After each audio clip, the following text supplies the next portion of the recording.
Neutral म्हणून ऐका, म्हणजे समजा एक साधारण नियोजन कसं असेल, काय करायला पाहिजे, तुम्हाला जी PDF मी प्रोव्हाइड केलेली आहे म्हणजे लक्षात घ्या. तर त्याच्यामध्ये बघा सुरुवातीला मी काय केलं आहे की तुमच्याजवळ असणारा उपलब्ध कालावधी आज दिनांक 13 नोव्हेंबर आहे. मग 13 नोव्हेंबर आणि तर 13 नोव्हेंबर पकडून म्हणजे लक्षात घ्या, तर तुम्हाला किती दिवस उरतील नोव्हेंबरचे, तर 18 म्हणजे 13 दिवस. काल रात्री टार्गेट दिलेलं होतं लक्षात घ्या 13 तारखेचं, त्यामुळं 13 तारीख पकडून 18 दिवस राहतात. आणि डिसेंबरचे 21 तारीख सोडली तर 20 दिवस राहतात, बरोबर. 20 आणि 18 मग 38 होतात. पण ऑलरेडी आता 13 तारीख आज संपलेली आहे जवळपास, आणि 20 तारीख काय पकडण्याची गरज नाही. कुणाचं सेंटर जवळ असतं, लांब असतं, किंवा ते 20 तारखेला काय न धरलेलाच बरा कायमच. त्यामुळं राहतात मग 36 दिवस. 38मधनं 2 गेले तर 36 दिवस राहतात. पण आत्ता मी इथं जे बोलणार आहे तुम्हाला माहीत आहे नेहमीच्या सवयीप्रमाणे, की सवय म्हणजे ते तसंच पाहिजे. लक्षात घ्या की काय, तर 30 नोव्हेंबरपर्यंतच आत्ता विचार करायचा आहे. तुमची एक्झाम 1 डिसेंबरला आहे असंच करायचं आहे. आणि जर कुणाच्या डोक्यात जे जुने लक्षमधले विद्यार्थी आहेत, जर एखाद्याला धडकी भरले, म्हणजे धडकी आता भरणार नाही पण भीती वाटली, मग काय 15-20-16 दिवसात 18 दिवसातच सगळं उरकायचं काय, मग माझा प्रश्न असा आहे की तुमचं राहिलंच काय उरकायला, म्हणजे लक्षात घ्या. आलं का लक्षात. तरी आपण राज्यसेवेच्या निमित्तानं, धर्मादायच्या निमित्तानं तुम्हाला बराचसा वेळ दिला होता, म्हणजे आत्ता बराचसा म्हणजे 3-4 दिवस कमीच टार्गेट होतं बऱ्यापैकी. त्यामुळं आता 1 डिसेंबरलाच एक्झाम आहे असंच धरून चालायचं आहे.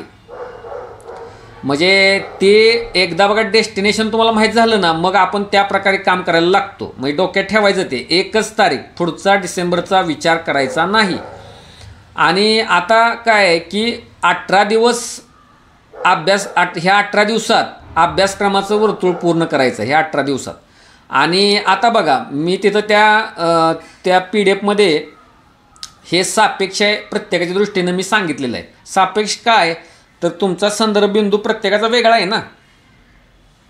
कुणाचं काय राहिलेलं आहे, कुणाचा कोणता विषय वीक आहे, कुणाचं काय प्रकार. आता नवीन ते लोक आले त्यांचं तर मला जास्त काय माहिती नाही आहे, म्हणजे ते काय प्रकार केलेला आहे त्यांनी, काय काय लक्षमध्ये काय नवीनच आहेत. मी आपलं म्हटलं जाऊ दे, त्यांना कळेल जाता जाता तरी समजा, तर ह्यावेळेला होय म्हणलो. अदरवाईज शेवटच्या महिन्यात कधीच नवीन एकदमच प्रवेशाळेत नवीन असणाऱ्या विद्यार्थ्याला प्रवेशच देत नाही. ते मला जुना अनुभव आहे. ती लोक परत नंतर गायब होतात. त्याला त्यामुळे 1-2 महिने मिळत असेल आणि मगच त्या व्यक्तीला जरा सुधारायला मार्ग असतो. तर पण ह्यावेळेला मी काय केलं, ठीक आहे विद्यार्थिनी असल्यामुळं म्हटलं जाऊ द्या, येऊ दे काय फरक पडत नाही, बघू काय करायचं. तर मग ते सगळ्यांनी लक्षात ठेवा की सापेक्ष हा शब्द का लिहिला आहे, आणि तिथं मी डिस्कस असं म्हणून लिहिले. म्हणजे आता ते मी सांगतो तुम्हाला का, तर संदर्भ बिंदू म्हणजे काय की तुम्ही कुठं आहे हे तर आपल्याला माहीत असतं ना. पण मी जर तुम्हाला सांगितलं की बाबा डेस्टिनेशन काय 1 डिसेंबर आहे, म्हणजे 30 नोव्हेंबरला आपल्याला सगळं पॅकअप करायचं आहे, तर मग काय करायला पाहिजे. मग आता डोक्यात तुमच्या जे तरंग उमटतील ना, हे प्रत्येकासाठी वेगळं आहेत ना, प्रत्येकासाठी वेगळे आहेत. म्हणजे लक्षात घ्या, त्याला सापेक्ष म्हटलेलं आहे. कुणाला ते टप वाटेल, बहुतांश लोकांना ते टपच वाटेल. पण मी जर म्हणलं की तुमच्या व्याख्येतलं पूर्णत्व आणायचंच आहे, ते म्हणजे पूर्ण म्हणायचंच, 30 नोव्हेंबरला आमचा एक राऊंड झालेला आहे असं म्हणायचंच. मग असं जर म्हणायचं असेल तर काय करावं लागेल, तुम्ही वेगवेगळ्या प्रकारे तुमच्या मटेरियलकडे बघाल. म्हणजे बघाल म्हणजे काय, मी समजा आता सांगणार आहे की 13, 14 आणि 15 ह्या 3 दिवसातच रोज चालू घडामोडी आणि करंटला एक 3 तास वेळ देऊन उरलेला जो 7 तासाचा वेळ आहे, म्हणजे 13 तारखेला 7 तास, 14 तारखेला 7 तास आणि 15 तारखेला 7 तास, 7 तारीख 21 तासात पॉलिटी रिवाईज करून मोकळं व्हायचं आहे. मग लक्षात घ्या. मग आता बघा, जर पॉलिटी 21 तासात, म्हणजे लक्षात घ्या म्हणताना आपण तिथं 3 दिवस म्हणतोय, पण रोज चालू घडामोडी आणि करंट करावं लागत, आपलं ते या मॅथ्स रिजनिंग करावं लागत असल्यामुळं तो वेळ त्याला द्यायला लागणार. कमीत कमी आपण जर पकडलं त्याला 1.5 आणि 1.5 तास किंवा 3 तास पकडले तरी 7 तास राहतात. 10 तास अभ्यास धरला, कुणी 11 तास अभ्यास केला तर 8 तास म्हणा, तर 8 तारीख 24 किंवा 7 तारीख 21 तास राहतात. मग त्यामध्ये तुमची पॉलिटीची रिव्हिजन व्हायलाच पाहिजे. मग आता पॉलिटीची रिव्हिजन, आता इथं बघा तो सापेक्षचा विषय आला. म्हणजे प्रत्येकजण त्याला जर म्हटलं की बाबा कारण काय सांगायचं नाही, सबब नाही सांगायची, ते पॉलिटीची रिव्हिजन ह्या 15, 16 आणि 17 तारखेला एंड झाली पाहिजे. तर मग तुम्ही काय कराल, आणि तुम्हाला समजा 1 तारखेला सामोरं जायचं 1 डिसेंबरला एक्झामला, तर तुम्ही काय कराल, तर तुम्ही वारंवार ज्याला आपण हाय एल्डिंग टॉपिक्स म्हणतो, जिथून प्रश्न नक्कीच विचारला जातो, आपण मागच्या वेळेला तर वेगळे पॉईंट पण काढले होते बघा, तर अशाच टॉपिकचीच रिव्हिजन तुम्ही कराल.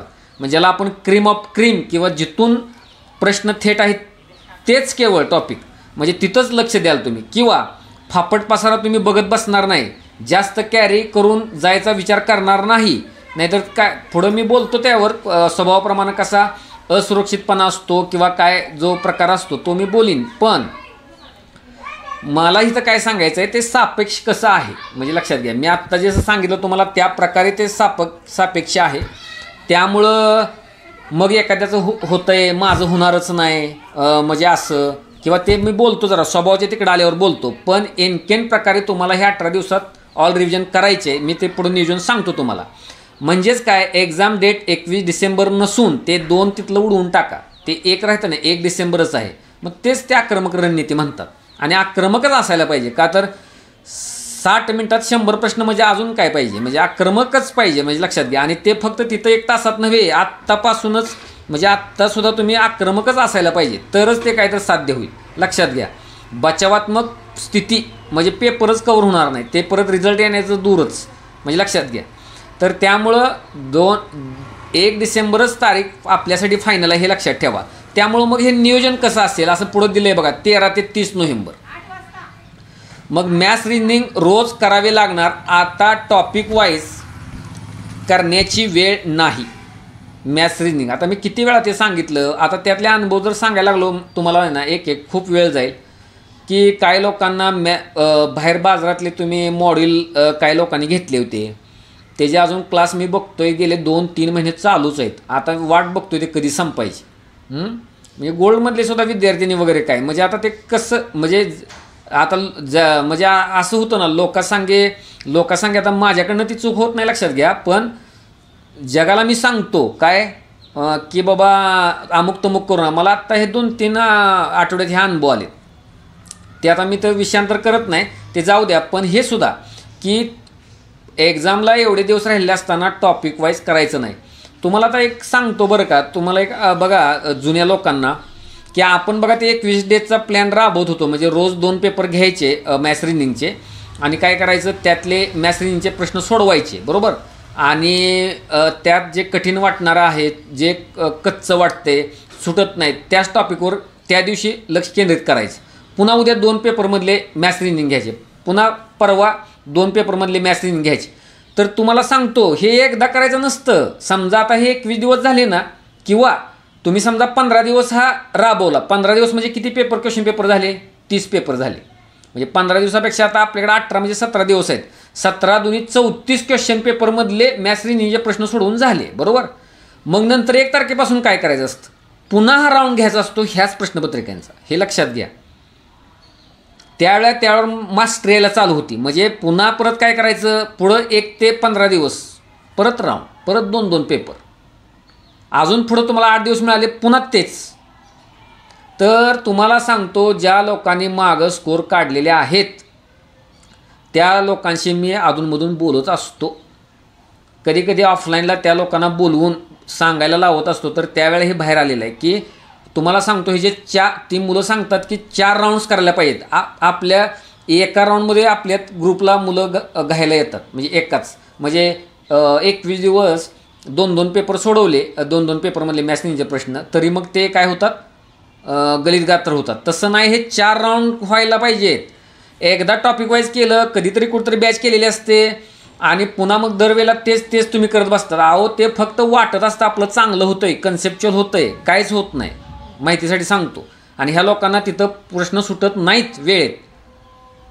मी काय बोलतोय की आयोगाची तुमच्याशी बोलण्याची भाषा काय, तो क्वेश्चन पेपर आहे. ते काय तुमचं मॅथचं काय तो व्हिडिओ किंवा कुठलं तरी वर्कबुक असं नाही आहे ते.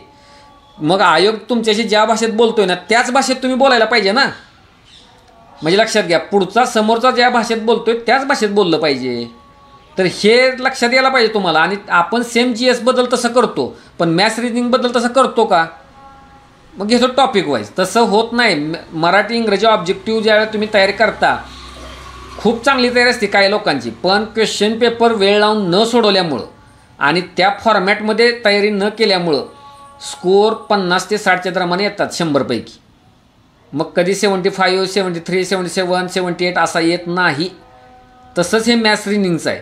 त्यामुळं ते आता गुंडाळा ते टॉपिक वाईज करण्याची गोष्ट त्याला काय अर्थ राहिला नाही. आता किती काळ करणार किती काळ करणार, तसं करू नका.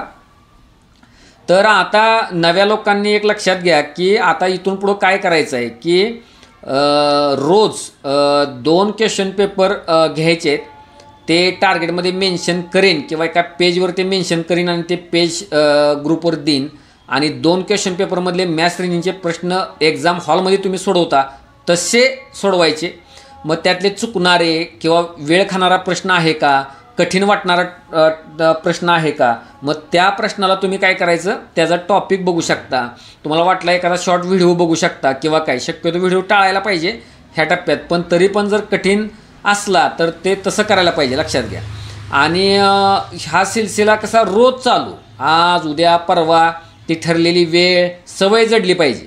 ते पेपर 2 प्रश्नपत्रिकातले प्रश्न घेणं, सोडवणं, त्यातले कठीण चुकणारे किंवा अवघड वाटणारे वेळ खाऊ ते बाजूला काढणं, ते 4-5 टॉपिक ते पाहून घेणं. समजा आज 2-3च पाहायचे झाले टॉपिक, ठीक आहे, ते नोंद करा बाजूला. का तर पुन्हा तुम्हाला लक्षात येईल 4-5 दिवसानंतर एक 10 प्रश्नपत्रिका झाल्यावर की आपण सेम ट्रॅपमध्ये अडकतोय, लक्षात घ्या. आणि असं जर सापडलं तर उत्तमच आहे. म्हणजे आपल्याला चुका कळल्या तर बघा त्यांना दुरुस्त करता येतात, लक्षात घ्या. आणि चुका शोधल्या पाहिजे.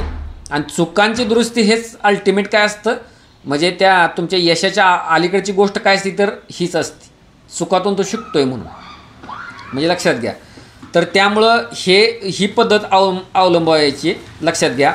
आणि रोज मी तिथं सांगितले 1.5 ते 2 तास द्या. आता ते आपापल्या कुवतीनुसार, म्हणजे लक्षात घ्या. तुमची क्षमता जर चांगली असेल गणित बुद्धिमापनमध्ये तर मग तुम्ही 1च तास द्या. कठीण वाटत असेल तर जरा 1.5 तास, कुणी 2 तास असं करा. त्याच्यापेक्षा त्या पलीकडे जाऊ नका. ते भरपूर झालं 2 तास मॅथ्स रिजनिंगला. पण ते डेली द्यायलाच पाहिजे, का तर त्यावरती रिझल्ट तुमचा निर्भर आहे, म्हणजे लक्षात घ्या. कंबाईनचा निघत नाही त्याशिवाय, म्हणजे लक्षात घ्या, ते करावंच लागेल. आणि काय आता तुम्हाला सांगायचं, म्हणजे लक्षात घ्या की तुम्हाला एक जनरल तुम्ही जाणवतं काय, तुम्ही दररोज वावरता त्यावेळेला, की मी नेहमी सांगतो ना की पाण्याची धार असली तर अभेद्य खडक ही दुबंगतो. तर लक्षात घ्या की बऱ्याच गोष्टी असतात, म्हणजे लक्षात घ्या, साध्या, म्हणजे केल्याने होत आहे रे, आधी केल्याचे पाहिजे. हे कोणासाठी मी बोलतोय, मॅथ्स रिजनिंगवाले जे दबावात असतात, कच्चे असतात, त्या लोकांसाठी सांगतोय तुम्हाला. तर तुम्हाला आजचाच एक थोडा किस्सा सांगतोच, काय ते विषयांतर नाही करत. पण ते कसं झालं की ते आता कसं आहे, मी दर गुरुवारी आहे ना वडिलांच्या बरोबर मी जरा त्या पक्वाच्या क्लासला जातो त्यांना घेऊन. मी नाही शिकत पक्वाच, ते आपल्याला काय ते वेळ मिळत नाही तसा जास्त. पण तिथं मी मग आपलं काम करत बसतो, कोणाला रिप्लाय दे किंवा काय दे असं.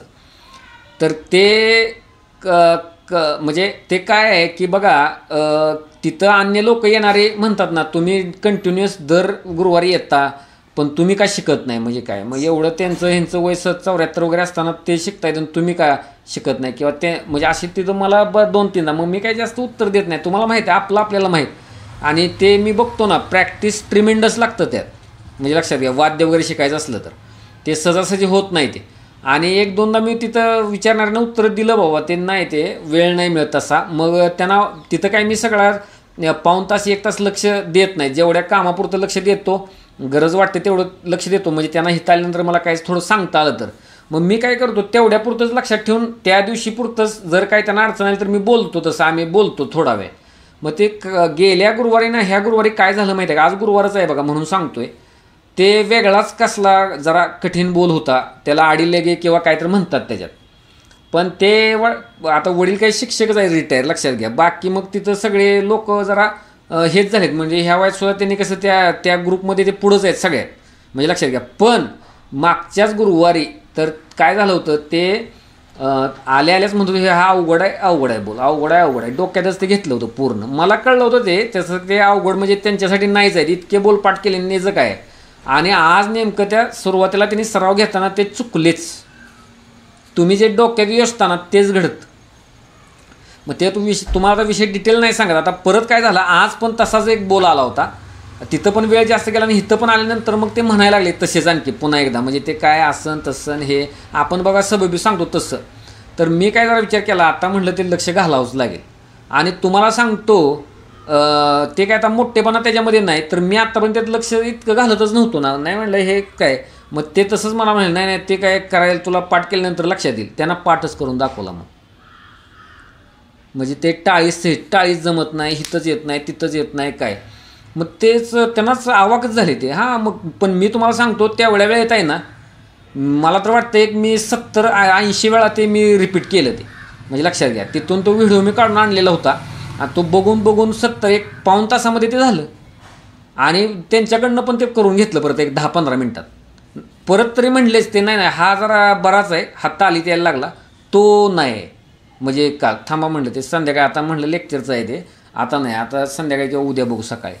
तर मला काय सांगायचं आहे बघा, ते आता मी तर एकदम तुम्हाला माहीत नाही ते वेगळं असतं, कथा गदी गणदहा परत काय आज तर वेगळाच तो होता, म्हणजे काय लक्षात घ्या वेगळाच होता, ते वेगळंच आहे ते, आपल्या अबकडसारखं नाही ते प्रकार, म्हणजे लक्षात घ्या. आणि बघा ते महेश कुंचवार, मी त्यांचं नाव मागं पण एका लेक्चरमध्ये घेतलं होतं, का तर आत्ता ते लोकसत्ताच्या लिट फेस्टमध्ये आलेले होते म्हणून. तर ते पण सांगतात की लक्षात घ्या की जो माणूस संगीत बघत नाही, पाहत नाही किंवा त्याला आवड नाही, तो माणूसच नाही, त्यांचं वाक्य आहे त्या लिट फेस्टमध्ये. तर ते एक आश्चर्य वाटलं ऐकताना बरं का ते मुलाखत. तर ते काय म्हणतायत, तर स्वरच फक्त शुद्ध आहेत, म्हणजे स्वरांचीच भाषा फक्त शुद्ध आहे, तुम्ही कुठेही जा ते शुद्धच आहेत. आणि बाकी मग आपण बोलतो ते, म्हणजे लक्षात घ्या ते बाकी कशातच शुद्धता नाही आहे, म्हणून ते म्हणले शुद्ध आहे. तर लक्षात घ्या. आणि ते किचकट आहे, म्हणजे लक्षात घ्या. तर पण मला काय सांगायचं होतं की ते मॅथ्स रिजनिंग, भले मॅथ्स रिजनिंग असू द्या, तसा पण एक किस्सा मी एक सांगताना इंजिनिअरिंगचा पण सांगतो. मग आम्ही ते असा कॉम्प्युटरचा वगैरे त्यावेळेला भरपूर केला होता. न्यूनगंड म्हणजे काय ते काय, मग कुणाचं लक्ष नसताना ते फोर्ट्रॉन किंवा सी लँग्वेज किंवा ते बघायचं.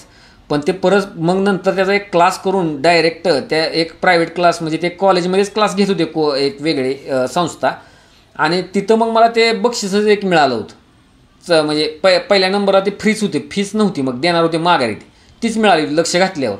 तसं प्रत्येक माणसाचं असतं, लक्षात घ्या. आपण ते घालत नाही. मी आत्ता हा विषय का वाढवला, बऱ्याच जणांनी त्याचा एक बाऊच करून ठेवलेला आहे, म्हणजे ते नाहीच, जमणारच नाही. मग लक्षात घ्या की परत आलंच की कन्फ्युशनचं किंवा काय, की हजारो पावलांचा प्रवास, हजारो मैलांचा प्रवास एका पावलाने सुरू होतो. 35-40 दिवस आहेत आणि तुमच्या आवाक्यात जर काय 8-10 टॉपिक आले, म्हणजे एकदमच एक माणूस अनास्था बाळगतोय, तरीसुद्धा ते खूप काय देऊन जाईल. नाहीतर मग म्हणजे कसं आहे ते काय, बरीच लोक आहे ना आपल्याजवळच असतं, ते बाहेरच शोधत राहतात काहीतरी गोष्ट, म्हणजे लक्षात घ्या. तसं करता कामा नये. तर आता एक तुमचं एक कोरिलेट करून दिलं बघा, ते करायला पाहिजे. अहो मी सुद्धा ते खूप घाबरायचो, ते कथा गदी गणधान काय ते डेंजर असते ते एकदम, म्हणजे लक्षात घ्या. तरीसुद्धा लक्ष घातल्यानंतर ते मग होतं येतच, म्हणजे असं असतं. मग पहिल्यांदा कुणी आता इंजिनियर लोक येणारे स्पर्धा परीक्षेत इकॉनॉमीची भीती खातात, पहिल्यांदा काहीच कळत नाही ना. म्हणजे आता आम्ही ज्यावेळी अटेम्प्ट देत होतो मी UPSCचा, त्यावेळी इकॉनॉमीचं घोळ होत होता बऱ्याचदा, म्हणजे लक्षात घ्या. पण तुम्ही अलीकडं मग बघता ती इकॉनॉमीची बॅच घेताना किंवा काय इंटरेस्ट घेतल्यावर काय, म्हणजे ते करून घेतल्यानंतर पत्रकारिता पण असते बघा, म्हणजे त्या माणसाचं ते क्षेत्रच नसतं, म्हणजे किंवा अच्युत गोडबोलेंसारखा माणूस म्हणजे माहिती काढून बोलून कुठनं माहिती घेऊन तुम्ही मनात पुस्तक लिहू शकतात, अर्थात पुस्तक लिहू शकतात, असं असतं ते. तर ते करण्याचं बघा, ते तुमचं जर एंड जे काय म्हणजे तुमच्या डोक्यात जर पक्का असेल ना, नाही हे करायचंच आहे, तर करतोच माणूस. आणि सबबी सांगणार सबबीच सांगतो, म्हणजे लक्षात घ्या. त्यामुळे ते बघा तुम्ही काय करायचं ते मॅथ्स, तर ते करावं लागेल आणि टार्गेटप्रमाणे तिथं येईल बघा. आणि त्यावेळेला तर जुन्या लोकांना तर बऱ्याचदा मी सांगितलेलं आहे की बाबा पुन्हा नंतर काय तुम्हाला टार्गेट मिळणार, टॉपिक वाईज मिळणार नाहीत, त्यामुळे आत्ताच सावध असा. आणि आता एक ह्या निमित्तानंच एक मला आठवलं बघा की काय माहीत आहे का, बरेच लोक पुन्हा एकदा सांगतो ते आपल्या परीनं मोल्ड करतात टार्गेट. कधीतरी एक दिवस करायचंच नाही, कधीतरी प्रोजेक्ट USP करायचंच नाही, पेपर काढायचं नाही का. मला हे कशावरून कळतं की तुम्हाला सांगतो प्रत्येक ग्रुपमध्ये 8 ते 10 लोक असे आहेत ते टार्गेटच बघत नाही, टार्गेटच बघत नाही. जे फी भरतात ते गायबच. म्हणजे मी बघितलेलं आहे, लोक आहेत मग त्यालाच काळजी नाही तर आपण कसं काय करणार, हा एक विषय. आणि दुसरं काय, लोक त्यांना मी सांगितलं असतं तुमचा अनुभव कळवा, USP नंतर तुमचा अनुभव ह्याच्यानंतर कळवा. काय नाही, त्यांचा ते चालू असतं, कळवत नाहीत, काय नाहीत. आणि मला आत्तापर्यंत दिसलेलं आहे ऑफलाईनला सुद्धा, नंतर ह्या ग्रुपमध्ये सुद्धा, किंवा इव्हन गोल्डमधल्या पण काही लोकांच्या बाबतीत सुद्धा ते आपल्या पद्धतीनं ते मोल्ड करतात. म्हणजे गोष्टी, म्हणजे मला प्रत्येक वेळा तिथं एखाद्या वाक्याचं एक्सप्लेनेशन दिलेलं नसतं मी, किंवा देता येत नाही ना. सांगितलं बाबा हे तुम्ही ह्या पेपरमधले हे सोडवा, किंवा पुन्हा ते अनएससीचे चार्ट काढा, किंवा तुम्ही त्याच्या आजूबाजूचं कसं, किंवा काय एखादी सूचना मी अशी केली तर जशी आहे तशी ती पाळली पाहिजे, 100% पाळली पाहिजे. आणि ज्या वेळा ती जमत नाही, कठीण येते, मेसेज करायचा ना, हे असं होतंय 3 दिवस, तर ते त्या पद्धतीनं सोडतात. पण मध्ये आधी एखाद्या दिवस कोण टाईमटेबलसुद्धा घाळ करतं, देत नाही मधूनच. आणि कॅलिबर असणारे असे करतात, इव्हन फर्स्ट अटेम्प्टवाले सुद्धा असे करतात. म्हणजे लक्षात घ्या, माझ्या डोक्यात आता 1-2 कॅन्डिडेट आहेत अंमलबजावणीमधले, म्हणजे लक्षात, राज्यसेवेचे. तुम्हाला सांगतो त्यांच्यात क्षमता आहे, म्हणजे डायरेक्ट पहिल्यांदाच 20-25 ला झळकायला लिस्टमध्ये. पण आपल्याकडे एवढी कुवत आहे, त्यांना माहीत आहे, त्याचा गर्व आहे का माहीतच नाही, असा मला प्रश्न पडतो. म्हणजे हे सर सांगतायत तिकडं लावून धरा, म्हणजे ते लावून धरायला पाहिजे. आपण तिथं नाही विचार करायचा, मग मी असं केलं तर काय होईल, मग मी ठरवलं की मी सगळे व्हिडिओ बघूनच मग मी तुम्हाला मेसेज करणार, मी असं मनानंच काहीतरी केलेलं असतं. तर लक्षात घ्या, हे तुमच्या फेजमधनं आम्ही जाऊन आता लक्षात घ्या, म्हणजे सगळे लास्ट स्टेजला आलेलो असतो. असं तुमच्या डोक्यात मनातले विचार असतात ते आमच्या येऊन आधीच गेलेले असतात. त्यामुळे तुम्ही एखादा काही प्रश्न विचारला तर असं काय ते हे होत नाही, धक्का बसत नाही, अरे ह्याच्या बाबतीत कसं झालं, हे असं 10 जणांच्या बाबतीत झालेलं असतं. हे भानगड आहे, लक्षात घ्या. त्यातला मग एखाद्यानं मार्क कसा काढला, तो आम्ही मार्क तुम्हाला लागू करतो, चालतंय का बघूया, असं नाही चालला दुसरा बघू, लक्षात घ्या. मग आणि टोकाला दुसरी पण अतिशय ज्याला नम्र म्हणता येईल की उद्या बाबा सर टार्गेट माझं टाइम टेबल मी उद्या सेंड केलं चालेल का, असं पण लोक बघायला म्हणजे आहेत. दोन्ही टोक आहेत दोन्ही. पण काय वेळेला मग मी ऐन वेळेला कसा झटका देतो, मग जर मनानं काय प्रकार केला तर ते तुम्हाला एखादा नमुना टेलिग्रामला हे मी टाकीन आता, एखादा PDF, मग किती असू दे, लिस्टमध्ये बसणार कॅन्डिडेट असू दे, मग लगेच बाजूला करतो मी. म्हणजे असं पण होतं. आणि ह्या निमित्तानं पण एक सांगतो, ग्रुपमध्ये ह्या आता 30-35 दिवसात जास्त तुम्हाला हे करायला वाव नाही. पण मी आज सहज विचार चालला होता डोक्यात बघा, की ऑफलाईनला सुद्धा असणारी जी लोक आहेत ना होती, ते आता कंबाईन काही लोक करतात राज्यसेवेच्या बॅचची, लक्षात घ्या. पण तुम्हाला एक सांगून ठेवतो, म्हणजे एक असा स्वतंत्र एक व्हिडिओ मी बनवणार होतो खरं तर, एक 5-10 मिनिटाचा, पण सांगूनच देतो, आज सारखा विषय तो घोळतो डोक्यात. तर आता बरेच 23च्या बॅचचे आणि त्याच्या अगोदरच्या बॅचचे बरीच लोक, जवळपास आता एक 4-5 सोडली तर बाकी सगळी ग्रुप Cला तरी किमान पोस्टवर जाऊन बसलेले आहेत. सरळ सेवा ही एक मी कधीतरी आहे ना, ह्या 1.5-2 महिन्यात मी एक लिस्टच करणार आहे, बॅच ही नाव आणि त्या पुढे मिळालेली पोस्ट, म्हणजे आणि एक PDF टाकून देणार आहे ग्रुपवर, चॅनेलवर. तर लक्षात घ्या, म्हणजे का तर त्यांच्याबरोबर जे बसायचे, जे कोण 5-6 लोक राहिले त्यांना कळेल ना आपण कुठं आहेत. त्यांच्याच कॉलेजचे किंवा त्यांच्याच फील्डमधले ज्युनियरसुद्धा आता भले सरळ सेवेतनं पण जाऊन बसतायत. मग मी म्हटलं ह्यांचं कुठं चुकलं, मग जरा मागं त्यांचा शोध घ्यायला गेलो तर काय कळतंय माहिती आहे का, तुम्हाला सांगतो. तुम्हाला सुद्धा ग्रुपमध्ये आल्यावर किंवा ऑफलाईनला सुद्धा लोक असल्यावर, किंवा गोल्डमध्ये समजा, ते गोल्डमधल्या बाबतीत असं झालेलं नाही अजून, पण ऑफलाईन आणि ह्या ग्रुपमधल्या बाबतीत झालेलं आहे. तर ते काय करतात, त्यांना ऑफलाईनबाबतच जास्त जरा मी बोलतो मुद्दाम, म्हणजे ते ग्रुपला पण लागू करा, की त्यांना काय माहीत शिंगाल्यासारखं होतं का काय कळत नाही, किंवा मोनोटोनस होत असेल, किंवा मीच एकटा मलाच बघणार आणि ते समोर, आणि ते असं होत असेल, मग ह्यांच्यापेक्षा वेगळं काय तर आपण, किंवा काय बऱ्याच जणांचं असतं बघा तसं, की आपलं अपयश दुसरीकडे शोधायचं, ते आपल्यात नाही बघायचं. समजलं का, हे प्रत्येकजण करत असतो तसं. म्हणजे लक्षात घ्या, आम्ही पण हे सुरुवातीच्या आमच्या काळात केले, दोष न देऊन मनातल्या मनात, बाहेर नाही दिलेले आहेत मार्गदर्शनासुद्धा. पण ते नंतर ह्या टप्प्यावर आल्यानंतर कळतं सारासार ते झूट आहे, खोट आपल्यातच होती. म्हणजे असं असतं ते का, तर लक्षात घ्या, का तर त्यांनाच काय मानून त्यांच्यापुढं नतमस्तक होऊन शेवटपर्यंत त्यांनाच लॉयल राहून मग लोक कशी काय बसली त्या पोस्टवर जाऊन. म्हणजे लक्षात घ्या. तर हे लोक काय करतात माहिती आहे का, अविश्वास असं नाही, ते माझ्याबद्दल जबरदस्त आदर असतो, शेवटपर्यंत असतो, काय प्रश्न नाही, पण माझ्या पण संमतीनं काय म्हणतात सर मी असं न करता असं करू का, मी त्यावेळेस संमती दिलेली असते. उलट दाखवा, पाठवा, टाइम टेबल पाठवा सांगतो. कोण पाठवत नाही मग टाळतं. कोणाला तरी सिनियर भेटला असतो, कोणाला तरी क्लासमधलाच कोणतरी भेटलेला असतो गुरु, कोणाचं तरी काहीतरी प्रेम प्रकरण चालू झालेलं असतं. सगळं माहीत असतंय मला ते. आम्ही जिथंपर्यंत सल्ला द्यायचा तिथं प्रयत्न करतो. मग त्याला गट्टांगळ्या 5-6 वर्ष खाव्यास लागतात. आणि पुन्हा गंमत सांगतो तुम्हाला, 1-1.5 वर्ष गॅप पडतो, पुन्हा ते अप्रोच होतात. हे परत त्यांच्या जे अध्याय असतात त्यांना माहीत नसतंय ते. परत अप्रोच होतात, परत मग ते जवळपास झिरोतनं चालू होतं. त्यावेळी इतकं वाईट वाटतं बरं का.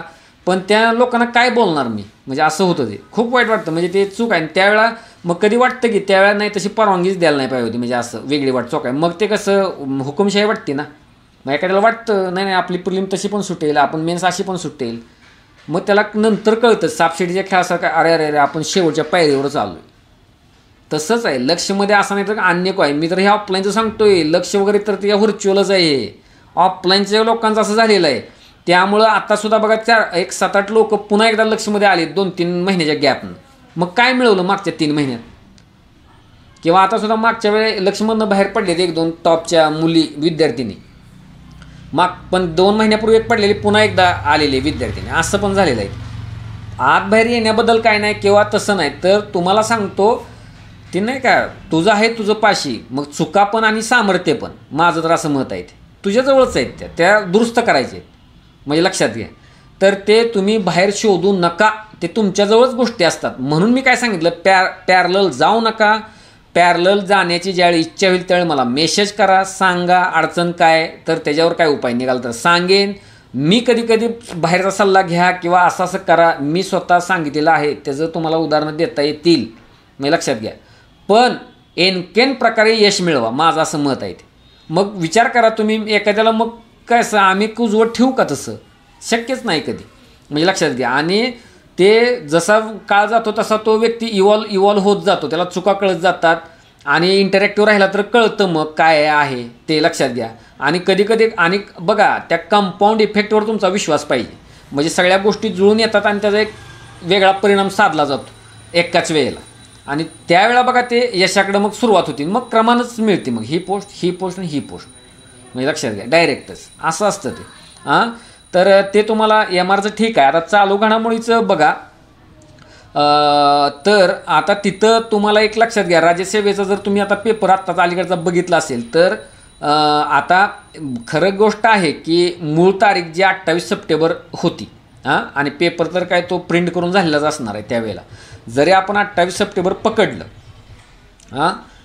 समजा, तरी पण काय डोक्यात येते बघा, 28 किंवा काय बघा ती पूर्वीची तारीख जी काय होती ती. पण प्रश्न हे साधारणतः मला वाटते जून 25चा लास्ट प्रश्न तिथं आलेला आहे, जून 25चा, बरोबर. आणि मागं गेल्यानंतर 21-24 म्हणजे जून 24 पासून जून 25 किंवा जूनपेक्षा एप्रिल किंवा मे मधला प्रश्न आलेला आहे बघा. एप्रिल 24 ते जून 25 असा वर्षाचा कालावधी मॅक्झिमम प्रश्न त्या टप्प्यात आलेले आहेत, म्हणजे त्या टप्प्यातनं ज्या घडामोडीत. आणि जर तुमचा पेपरचा विचार केला तर तुमचा पेपर त्यावेळेला प्रिंट नाही, ही 9व्या तारखेलाच ती गोष्ट असणार आहे. पण आपण एवढं म्हणजे आता नवीन सिम्प्लिफाईडचं इयरबुक पण उपलब्ध झालं आहे बघा, डायरेक्ट ऑक्टोबरपर्यंत घडामोडी त्यामध्ये आहेत. मग बरीच लोक आता ते करणार, म्हणजे आम्ही जरी नाही म्हटलं तरी बाबा ते करणार. पण मी तुम्हाला सांगतो, लक्षमधले जे जुने लोक आहेत, सिम्प्लिफाईडचा 36, 37 आणि 38 अंक आणि इयरबुक 25 म्हणजे 24च्या घडामोडी, त्या यातूनच तुम्हाला सांगतो 90% प्रश्न कव्हर होतील. आता पुढचं जे आहेत महिन्याचे, त्यातून तुम्हाला सांगतो 10% प्रश्न, म्हणजे तुम्ही आता प्रश्नाच्या संख्येवरून ठरवा ते, मी टक्केवारी तुम्हाला सांगितले, म्हणजे जास्तीत जास्त 80% तरी प्रश्न आपण म्हणू, म्हणजे 10 पैकी 2 प्रश्न हे अलीकडच्या घडामोडीवर. आणि मी जो कालावधी सांगतोय जो आपला ऑलरेडी झालेला आहे तिथून 10 पैकी 8 प्रश्न तर येणारच, म्हणजे हे पेपर तो सांगतोय. दुसरं काय तो पेपर सांगतोय राज्यसेवेचा, की म्हणजे पुरस्कार असू दे, म्हणजे लक्षात घ्या निधन असू दे, नेमणूक असू दे, निर्देशांक असू दे, म्हणजे ठरलेले टिपिकल टॉपिक आहेत. गरज नसलेले किंवा आपण ज्याला दुर्लक्षित करतो अशा टॉपिकवर प्रश्न नाहीत. आणि असं ज्यावेळेला होतं त्यावेळेला मुलांची चुकण्याची शक्यता कमी असते प्रश्न.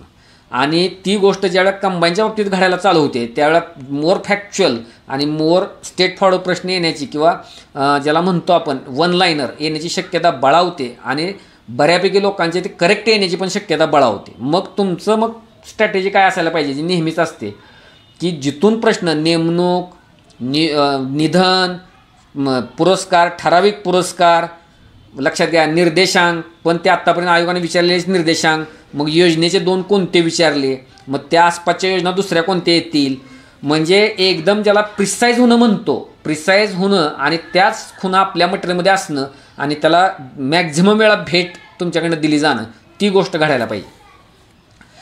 अजून एक सांगतो नव्या लोकांना की जे लोक आत्तापर्यंत सिम्प्लिफाईड वापरत होते सिम्प्लिफाईडच वापरा जे परिक्रमा वापरत होते ते तीच वापरा बदलू नका. कोणाकोणाचे दुसरे पण सोर चांगले असतात असं वाईट सोर सगळ्यात मध्ये तेच असतं लक्षात घ्या. आता काय झालेलं आहे सॅच्युरेशन झालेलं आहे ते अमुक एक फक्त एकदमच नवखं किंवा काय प्रकार असा करू नका तुम्ही कोणतर दावा करत आहे म्हणून त्याच्या पाठीमागं पळू नका म्हणजे लक्षात घ्या. पण जे तर ग्रुपमध्ये पण असणाऱ्यांनी कालावधी टार्गेट करा मी सांगतोय तो लक्षात घ्या. मी तिथं स्पष्ट सूचना करतोच म्हणजे मी देताना टार्गेट तिथं अर्थात उल्लेख परिक्रमाचा आपलं सिम्प्लिफाईडचा आणि परिक्रमाचा असतो पण याचा अर्थ तुम्हीच ते करायला पाहिजे असं नाही आहे ते सिम्प्लिफाईड किंवा परिक्रमा किंवा तुमचा काय सोर्स असेल तो. पण मी तिथं समजा काल सांगितलं होतं नेमणुका सगळ्या करायच्या आहेत तर सगळ्या नेमणुका करायच्या आहेत. इयरबुक 24 36 37 38 अंक किंवा आत्ता जो तुम्हाला इयरबुक आले ते समजा आता मी तिथं लिहिताना लिहिले की बरीचशी लोक आता इयरबुक 26 बाजारात आलेले आहे म्हणजे 25 ऑक्टोबर म्हणजे 1 डिसेंबरपासून ऑक्टोबरपर्यंतच्या घडामोडी आलेल्या आहेत म्हणजे 25 सालातल्या तर ते महत्त्वाचंच आहे ना. पण आपण तुम्हाला माहीत आहे आपण ते 36 37 38 अंकातून ते पूर्ण केले मग थोड्या 2-3 महिन्याच्या कालावधीसाठी मग सगळं इयरबुक चालणं किती म्हणजे ज्याला म्हणतो फिजिबल आहे तर मला नाही वाटत इतकं ते आहे म्हणून. तर तुम्हाला स्मार्ट म्हणजे ज्याला राहिलं पाहिजे आणि आपण ज्या मागं खुणा केल्या अंकांमध्ये त्या 36 37 38 आता त्या तारखा बघून एकदा मी बघून घेऊन मग मी त्या टार्गेटमध्ये सविस्तर भाष्य करतो ह्या 2-3 दिवसात ते लाईनवर आणतो. पण तुम्ही आत्तापर्यंत जे केलेलं आहे त्यातलेच नेमणुका संपवणं मी उद्या निधन सांगितलं तर निधन संपवणं तिथं मी स्पष्ट उल्लेख करीन पूर्वीसारखा आणि परत मग पूर्वीसारखं मग पेज पण टाकता येईल. पण तुम्ही तिथं मी दिल्यापेक्षा वेगळा प्रकार करायला जाऊ नका. मागच्या वर्षीसुद्धा लोकांनी असला काहीतरी प्रकार केला होता चांगल्या लोकांनी त्याचा फटका बसलेला आहे.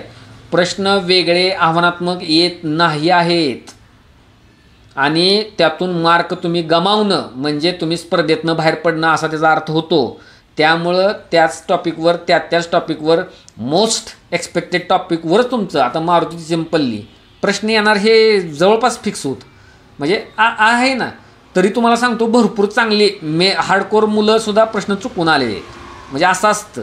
मग सर चुकला तिथं मग आता काय बोलता येत नाही ना तसं करू नका ना म्हणजे लक्षात घ्या. मग ते वारंवार रिवाईज केलं आहे का मधल्या काळात तिथं मी उल्लेख केला आहे बघा की तुम्हाला बाजारातल्या टेस्ट पेपरमधून तुम्ही काय करा की प्रश्न बघा. आता तुम्ही असं पण करू शकता की तुम्हाला जे मी टार्गेट दिलेलं असणार आहे 1 ते 1.5 तासात ते तुम्ही अर्ध्या-पाऊण तासातच फास्ट रिवाईज करणं किंवा त्याला पर्याय काय पुन्हा बाजारातले टेस्ट पेपर काढणं आणि त्यातनं आता मारुती चिंतनपल्लीवर बऱ्याच टेस्टमध्ये प्रश्न विचारला होता मग तो टॉपिक करणं ना म्हणजे जो तुमचा चुकतोय तो तुम्हाला काय आठवत नाही ते टॉपिक करणं ते तुम्ही करायला पाहिजे म्हणजे लक्षात घ्या असं. तर त्याचा पण उल्लेख माझं ह्या टार्गेटमध्ये आलेलं आपलं ह्या PDF आलेलं नाही पण मी तुम्हाला काय करतो तिथं टार्गेटमध्ये तो हे करतो. आता मी ते वाचत बसत नाही नेमक्या गोष्टी करा फापड पसारा टाळा वारंवार भेट करंट अफेअर्स अति पण नको आणि त्याकडे दुर्लक्ष देखील नको. आता कंबाईनचे लोक काही शक्यतो दुर्लक्ष करत नाहीत लक्षात घ्या म्हणजे दुर्लक्ष करत नाहीत शक्यतो.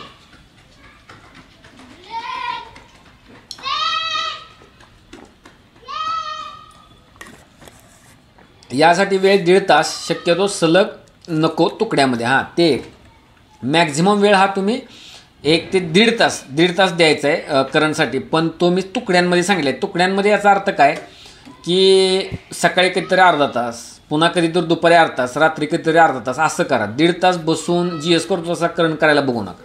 मी तर म्हणेन तुम्ही जर किती वेळ देणार नाही 20-20 मिनटं केलं तरी पण चालेल म्हणजे लक्षात घ्या. ते कसं असतंय की गॅप पडत नाही 3-4 तासात गॅप पडतून पुन्हा तो घटक तुम्ही बघत असता म्हणजे लक्षात घ्या. एक त्यात नियमितता राहील ते वर्क होतंय बघा ते तसे सवय करा म्हणजे लक्षात घ्या तसं. आणि आता महत्त्वाचा मुद्दा जो आहे ना मुख्य विषय तिथं मी PDF मध्ये टेबल केलं आहे बघा, की दिनांक आणि विषय राज्यशास्त्र, भूगोल, अर्थशास्त्र, इतिहास आणि विज्ञान, आणि खाली लिहिले आहे बघा राज्यशास्त्र 13, 14 आणि 15 तारीख. टॉपिकची नावं पण मी टार्गेटमध्ये देतोय. त्या उपरोक्ष तुम्हाला जर काय करायचं असेल, म्हणजे एखाद्याला स्टेट बोर्ड 11वीचं ते बघायचं असेल राज्यशास्त्रातलं, मागं त्याला थिंकर आला होता, म्हणजे लक्षात आलं का राज्यशास्त्राचं, तसं तर ते वैयक्तिक पातळीवर मी जरा उल्लेख करायचा प्रयत्न करतो सोडा, पण तरी पण तुम्ही ते बघायला पाहिजे, लक्षात घ्या. आणि वेळ मिळत असतो, लक्षात घ्या. आणि आपण मागच्या काळात ते विषय केलेले आहेत, इव्हन प्रोजेक्टच्या USP मधनं पण केलेले आहेत. मग हे 3 दिवस तुम्हाला जास्त वाटायला पाहिजे, म्हणजे लक्षात घ्या. आणि मार्क जाता कामा नये, मग वारंवार भेट देऊन ते करायला पाहिजेत. अंतिम ज्याला म्हणतो फिनिशिंग, ते चाललंय आत्ता 13, 14, 15, भूगोल 16, 17, 18, अर्थशास्त्र, इतिहास आणि विज्ञानला प्रत्येकी 4-4 दिवस आहेत, म्हणजे लक्षात घ्या. अर्थशास्त्र, इतिहास आणि विज्ञानला असं केलेलं आहे ते. आणि 30 तारखेला मग पूर्ण होतं आहे ते. मॅथ्स रिजनिंग 2 तास, चालू घडामोडी 1.5 तास, 3.5 तास. मग ते हिशेब मांडला आहे बघा. आणि सरासरी तुम्हाला किमान 7 तास मुख्य सब्जेक्टला मिळतात, ते मी बोललोयच. मग तसं राज्यशास्त्र 21 तास, भूगोल 21 तासात, तर अर्थशास्त्र, इतिहास आणि विज्ञान प्रत्येकी 28 तासात तुम्हाला पूर्ण करायचं आहे. मग त्या प्रकारे टार्गेटमध्ये मी टॉपिकचा सुद्धा उल्लेख करीन, म्हणजे असं काही नाही. उलट अंमलबजावणीला कधी कधी मी करत नाही उल्लेख, तसा लक्षात घ्या. ते तुमच्या पद्धतीने बघा, एक अप्रोच म्हणून लिहितो आणि त्यांच्यावर सोडतो. पण हे मग असं आलं बघा, कंबाईनच्या लोकांना विश्वास बसत नाही, ते करतील का, मग असं होतं. ते सवय लागलेली. आणि तुम्ही चॅनलवरचं आपल्या बघितलं असलं बघा, ते कितीतरी ऑगस्ट 24ला मी लिहिलेलं बघा, ते तिथं मी टाकलं आहे बघा, की कंबाईनकडं तुम्ही बघितलं का, आता राज्यसेवेला 24 मुलांचं 24 विद्यार्थ्यांचा एक वर्ग असतो त्या परीक्षेला, राज्यसेवा पूर्व परीक्षेला, बरोबर. आणि 11, 13 हे हजर संख्या होती, हजर 24पैकी. मी 8-10 जणांना तरी विचारले, पण कुणीसुद्धा मला 15च्या वर सांगितलं नाही प्रेझेंट. 9 सुद्धा हजर आहेत, 9. जास्त करून 11-13 हजर असणारे जास्त आहेत, म्हणजे आहेत बघा. मग किती, तर हे कशाचं देतं काय, सगळ्यांचा मोर्चा 21 डिसेंबरवर आहे, हे लक्षात घ्या. म्हणजे भीती घालतोय असं नाही ते. आणि मी तिथे एक विधान केलं आहे बघा, की मला त्या क्वेश्चन पेपरच्या स्ट्रक्चरमधलं मला काय माहीत नाही, पण शक्यतो नाहीच बदललं ते. आत्ता आपण फेब्रुवारी महिन्यात सुद्धा बघितलं, ते तसंच राहिलेलं आहे, काठिण्य पातळीसुद्धा वाढलेली नाही आहे. तर आवाक आपण अशा प्रकारचं मेरिट लागू शकतं. हार्डकोर मेन्स म्हणजे प्रिलिम किंवा मेन्स दिलेल्या राज्यसेवेच्या अशी लोक आहेत. मग तुम्ही आणि त्यांच्यात तुम्ही जर तुलना करायला गेला तर तसा तुलनेचा व्हिडिओसुद्धा आहे कुठंतरी माग. कंबाईन आणि राज्यसेवेत कशा मुलांचा फरक असतो, 10 मुद्दे. ते मुलं कशी, हे मुलं कशी, तुम्ही बघा ते. मग इंटरॅक्टिव्ह म्हणजे त्यांना मेसेज जरी लोकांना टाकला, बाबा मला कळवा, 2-3 पाठवत नाही, बाकी सगळ्यांचं येतो. इथं 2-3 पाठवतात, पण सगळे पाठवत नाही. हा फरक आहे तो. मग ते काय कॅज्युअली घेतात का, मलाच अजून काही कळलेलं नाही. काय हा शोधच मला मिळालेला नाही. आणि मी जर त्या मुलाला विचार का पाठवलं नव्हतं, सर पाठवणारच होतो, सर सॉरी, मग असंच झालं, ते काय कोणतरी आजारी होतं आणि तिकडं गेलो. म्हणजे अजून कारण तयारच आहे त्या कॅन्डिडेटला. म्हणजे हे मी बघितलेलं आहे ते. आणि त्याला वाटत असतं की ह्यांना काय मला अपेक्षित असतं हा कारण आता काहीतरी देणार, आणि देतोच. तर ते हा बदल करा, प्रॉम्प्ट असा. दुसरी एक गोष्ट आहे बघा, मला ते आता त्यावर सुद्धा लिहायचं होतं, की जळी स्थळी काष्टी पाशाणी म्हणतात बघा. परीक्षा काय किती त्याला लागून राहायचं. मग असं असल्यावर राज्यात पहिलाच येईल की, तसं नाही आहे. त्या लिस्टमध्ये प्रिलिमच्या म्हणजे क्वालिफाय होण्यासाठी सुद्धा राज्यातला पहिला येणारा कॅन्डिडेट ज्यावेळेला मेन्सला कष्ट घेतो ना, तेवढंच कष्ट प्रिलिमला लागतं. ते बॉटलनेक प्रिलिमला झालेलं आहे. ते लोक जी खिल्ली उडवतात ना, काय परीक्षा जरा जीवन जगाय, जीवन बिवन नाही, मी उलटं सांगतोय. हे शेवटच्या 30-35 दिवसात तर आहे, तुम्हाला सांगतो. मेंटली म्हणजे फिजिकली काय तुम्ही दूर जाणार नाही. फिजिकली तुम्ही त्या लायब्ररीत बसाल, तुम्ही त्या म्हणजे तुमच्या रूममध्ये बसाल अभ्यासाच्या, बरोबर आहे. पण मेंटली सुद्धा तुमच्या डोक्यात वेगळा विचार, घरातला कुठला वेगळा यायला नको. योजनाच आठवायला पाहिजे, मॅथ्समधलं अर्थशास्त्रातलंच काय आठवायला पाहिजे, पॉलिटिक्सच काय तर बघायला पाहिजे, जॉग्राफीचंच काय तर आठवायला पाहिजे, किंवा राज्यसेवेचे महाराष्ट्राच्या इतिहासावर आलेले प्रश्नच आठवायला पाहिजेत प्रिलिमचे. असं घडत असलं तुमच्यात, आणि जर घडू काय लागलं ह्या भविष्यातल्या काळात, तर म्हणायचं आहे मार्गावर आहे. आणि असं काय सहजासहजी तुमच्या डोक्यात जर अन्य विषय प्रवेश करीत असेल बाहेरचा अभ्यास सोडूनचा, तर म्हणायचं नक्कीच बट्ट्याबळ होणार आहे काहीतरी. हे लक्षातच घ्या. लक्ष नसतात बघा, म्हणजे लक्ष नसतात पास होण्याची पण आणि नापास होण्याची पण. म्हणजे ते बघा मग तुम्ही कोणत्या मार्गाने जायचं आहे ते, कोणत्या दिशेला जायचं आहे ते. यानुसार आपला कृतिक्रम फिक्स हवा. मॅथ्स रिजनिंग 1.5 तास, चालू घडामोडी 1 तास असं चालेल. सापेक्ष आहे पुन्हा ते, पण मार्क सोडायचे नाहीत हे तुम्ही पक्कं करायचं आहे बघा. हां, आणि लक्षात घ्या पराभवाचा बदला घेताच येतो. म्हणजे सेटबॅक जो बसलेला असतो चेक टू प्रोग्रेस तुमच्या ह्याला, तर पण ते आणि त्याच भाषेत घेता येतो. लक्षात घ्या, हे डोक्यात पाहिजे ना. कुठं आपण मार खाल्ला समजा राज्यसेवेला किंवा मागच्या प्रीमला कंबाईनच्याच, तर ते भरून काढायचं आणि कृतीतनं बोललं पाहिजे. गप्पा नव्हे मित्रातून ह्याच्यातून, मग असं करीन तसं करीन तसं करीन तसं करीन. आणि तुमच्या जर मनाने एकदा घेतलं असले ना, फक्त काय करायचं, मनानं मन सांगते तसं करून काय उपयोग नाही. त्याच्या बेसिक स्टेप्स आहेत लक्षात घ्या. त्या स्टेप्स तुम्ही अवॉइड किंवा टाळल्या नाही पाहिजेत. म्हणजे लक्षात घ्या, टाळल्या नाही पाहिजेत, त्या मी एंडला बोलतोच. आता GS करत असताना बघा काय सूचना तिथं लिखित स्वरूपात दिले. म्हणजे तुम्ही ते झेरॉक्स काढून ते तुमच्याजवळ ठेवायला पाहिजे सतत. म्हणजे लक्षात घ्या, ते बघायचं सारखं हे असं का लिहिलेलं आहे, काय प्रकार आहे तो. कोणताही विषय सुरू करताना त्या विषयाचे संयुक्त गट पूर्वपरीक्षा 2021 ते 24 एक सलग नीट पाहून घेणे. प्रश्न समजा आता तुम्ही 13 तारीख 14 तारीख 15 तारीख काय करताय, पॉलिटीचे प्रश्न पॉलिटी करताय, तर तुम्ही 13 तारखेला 14 तारखेला 15 तारखेला सकाळी उठल्या त्या सब्जेक्टला हात घालण्यापूर्वी तुम्ही 21 ते 24 पॉलिटीचे प्रश्न 21, 22, 23 आणि 24 4 पेपर, 4 × 10 40 प्रश्न कोणकोणत्या टॉपिकवर आहेत, कसे आहेत, काठिण्य पातळीत काय फरक आहे का, कसं आहे ते बघायचं. त्याचा चष्मा तयार करायचा आणि त्या चष्म्यातनंच ते दिवसभर ते हँडल करायचं. काय धोका होत नाही, काय राहत नाही. लक्षात घ्या, ते काय डोक्यात आपल्या येत असतं कायम, हे राहील ते राहील ते राहील. अहो बेसिकमध्येच मार्क कमी पडल्यामुळंच तिकडं जातो आपण बाहेर कटऑफच्या. हां, पण हे कसं ते नंतर आलेली अक्कल असते. म्हणजे ते आत्ता ते आपलं मन मग आपण आगळपगळ बघायला बघतो. तुम्ही आत्ता एकदम प्रिसाईज राहिला ना, मग बघा काय अडचण येणार नाही. म्हणजे लक्षात घ्या, तर तसं करा तुम्ही.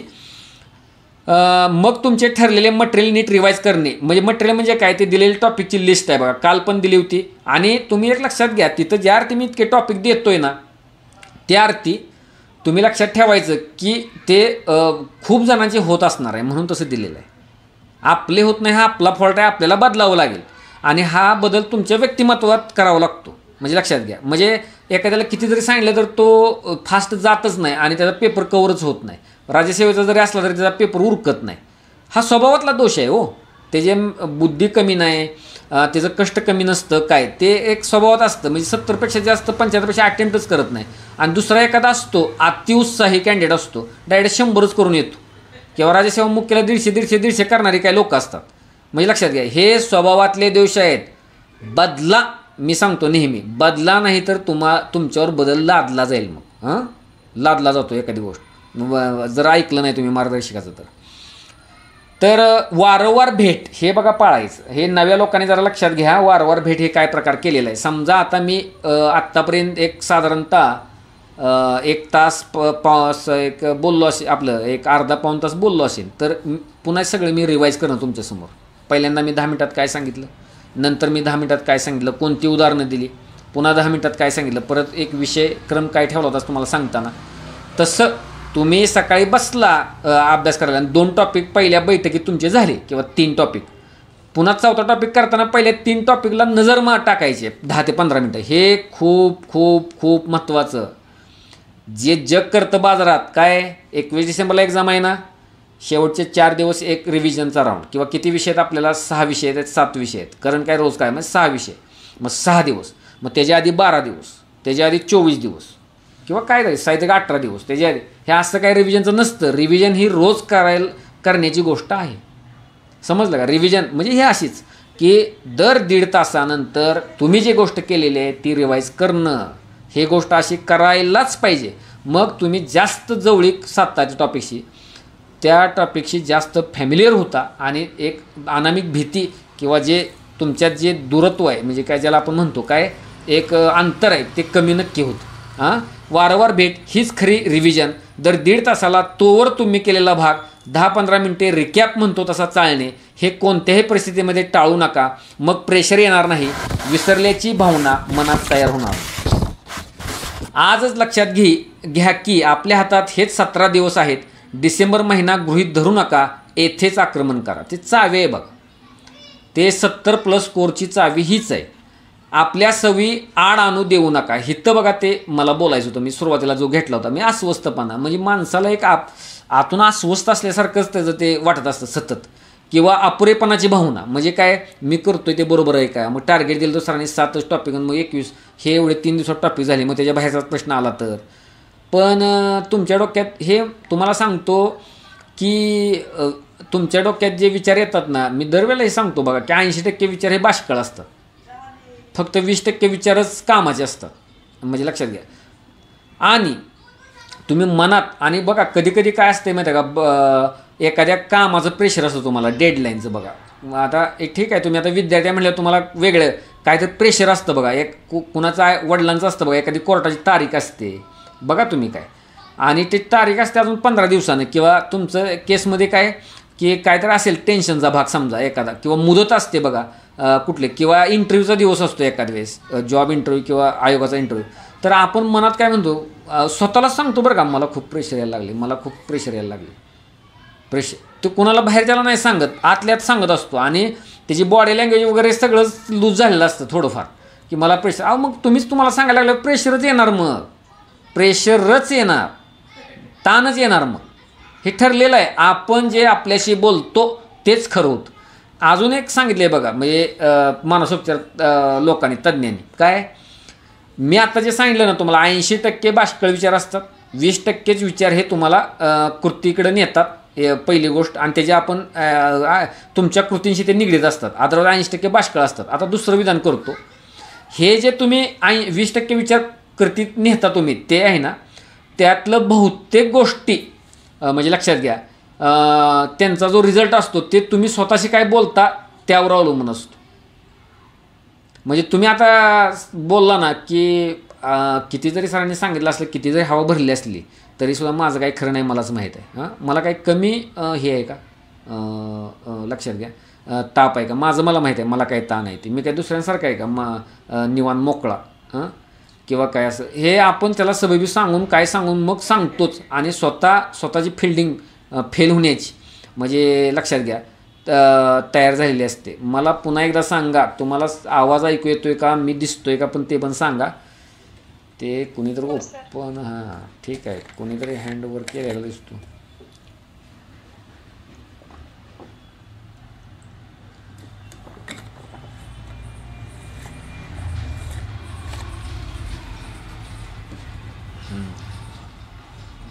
आता काय ठीक आहे, मी काय तिकडं आता बघितले नाहीत बघा, काय मेसेजवर टेलिग्राम माझ्याजवळ आता बघितलेले नाहीत, मोबाईलच ठेवलेलं नाही. त्यामुळं आता असेल ते असेल, ठीक आहे. तर मग अपुरेपणाची भावना, स्वतःवर किंवा नियोजनावर शंका घेतली तर मला नाही त्याचा काही त्रास होत. म्हणजे लक्षात घ्या, असं काय दरवेळेला आता थोडंच तुम्ही ह्या वर्षी करायला, अजून पुढच्या वर्षी करायला, अजून पुढच्या वर्षी करायला, परत तुम्ही स्पर्धा परीक्षेने बाहेर पडाल, पोस्ट घेऊन पडाल किंवा विदाऊट पडला, पण आमचं हे गाडा चालूच आहे. ते चालूच राहणार. आम्ही अशी नियोजनं देत राहणार, ती मुलांकडनं करून घेण्याचा प्रयत्न करणार, त्यांना संभाव्य अडथळे सांगणार, त्यांच्याकडनं चुका दुरुस्त करून घेणार, हे चालणारच. म्हणजे लक्षात घ्या ते. त्यामुळे तुम्ही कुणीतरी एखाद्यानं नियोजन, आणि ते जाऊ द्या, पण काही जणांनी घेतली म्हणून काही जण करतायत ना, त्या नियोजनावरच लोक क्लिअर झाले, म्हणजे दिसतंय ना ते. त्यामुळं मला त्याच्याशी काही मतलब नाही. पण ते काय होतं माहिती आहे का, एकदा का तुम्ही कच खाल्ल्यानं माघार घेतली ना, आणि स्वतःला सबबी सांगायला लागला ना, मग तुम्ही स्वतः कितीही तुमच्यात ताकद भरा किंवा काही करा, तुमचा 21 डिसेंबरला रिझल्ट येणार नाहीच. आणि आपलं एक मन सांगत असतं, नाही ह्यावेळेस जमणारच आणि जमवणारच, ह्यावेळेस जमणारच आणि जमवणारच. हां येस, पॉसिबिलिटी आता आहे, तरी पण तुम्ही फेल व्हाल. पण ह्यात जास्त पॉसिबिलिटी लपलेली आहे. कशात? ते पास होण्यात. ते त्या पॉझिटिव्ह वेव्ज, त्या बाजूनं लागलेलं कष्ट. म्हणजे असं म्हणतात की ती काय असते हिंदी, आता बघा म्हणतात ना, सारी कायनात येते काय येते, तुम्ही तसं गेलंच पाहिजे. म्हणजे ह्याच्यातून तुमच्या मनात जर इच्छा असेल आणि ती जर तुम्ही ओढायला लागला, तर तुम्हाला सगळ्या बाजूनं मदत झाल्याची भावना येईल, तयार होईल, असं होतं. आणि तुम्ही जर पॉझिटिव्ह गोष्ट आणि तुम्ही डोक्यात ठेवलं ना की हे बाबा ह्यानं काय करायला पाहिजे की पेपर लवकर द्यायला पाहिजे, 60 मिनटं जाईल. हा माणूस काय दिसतोय कपड्यावरनं, काय बहुतेक काय करणार, लेटच देणार. आता लेटच देणार ना, लेटच देणार तुम्ही तसं म्हणल्यावर. मग ते म्हणले तुम्ही म्हणणार काय मीच एकटा म्हणलो होतो, बाकीचे 23 जण थोडीच म्हणले असतात. तुम्हाला माहीत नसतं 23तली 20 जणांनी पण तसंच म्हणलेलं असतं. अशी गोष्ट असते ती. तुम्हाला हे पटणार नाही. माझ्यासारखा माणूस सांगतोय म्हणून विचार करा. हे नंतर पुस्तकं वाचून वगैरे आले. हे पूर्वी असं तुमच्या वयात माझं तसं म्हणजे 10-15 वर्षापूर्वी काय असं नव्हतं. म्हणजे लक्षात घ्या की बाबा म्हणजे तोच विचार म्हणजे लक्षात घ्या आज तुमच्यासारखाच विचार होता. पण हे आम्ही नंतर शहाणं झालेलो आहे. लक्षात घ्या ते राहिलेलं नसतो विद्यार्थ्यातले. आणि मग सांगतोय की असा विचार करू नका ना, पेपरला तिथं करू नका आणि घरी पण करू नका, बाहेरच्या वातावरणात पण करू नका. वातावरण बदललंय, बहुतेक आजारी पडतोय, बहुतेक घशात जरा थोडं दुखायला लागली, 3ऱ्या दिवशीच आजारी पडतोय बा डायरेक्ट. म्हणजे असं आहे. मी ऑफलाईनला तर अलीकडे आहे ना एकदा, तर मी सुद्धा म्हणायचं बंद केलं होतं काळजी घ्या. ते आम्हाला जाणवायला लागलं की ते काळजी घ्या म्हणायला लागल्यानंतर 2-3 आजारीची उद्या बातमी यायची. तर म्हटलं बोलत नाही, मग हे पाळायचं कृतीतून. लक्षात घ्या. तसं तर तुम्ही म्हणाला आता सर तरी एखादा त्यात पण एक शान असतो. सर तुम्हाला काय माहीत आहे सगळं आत पोकळच आहे. तुम्ही किती जरी वरून म्हटला तरी माझा बोल्डच होणार आहे. मग माझं त्याला सांगायचं तू येऊच नको इकडं.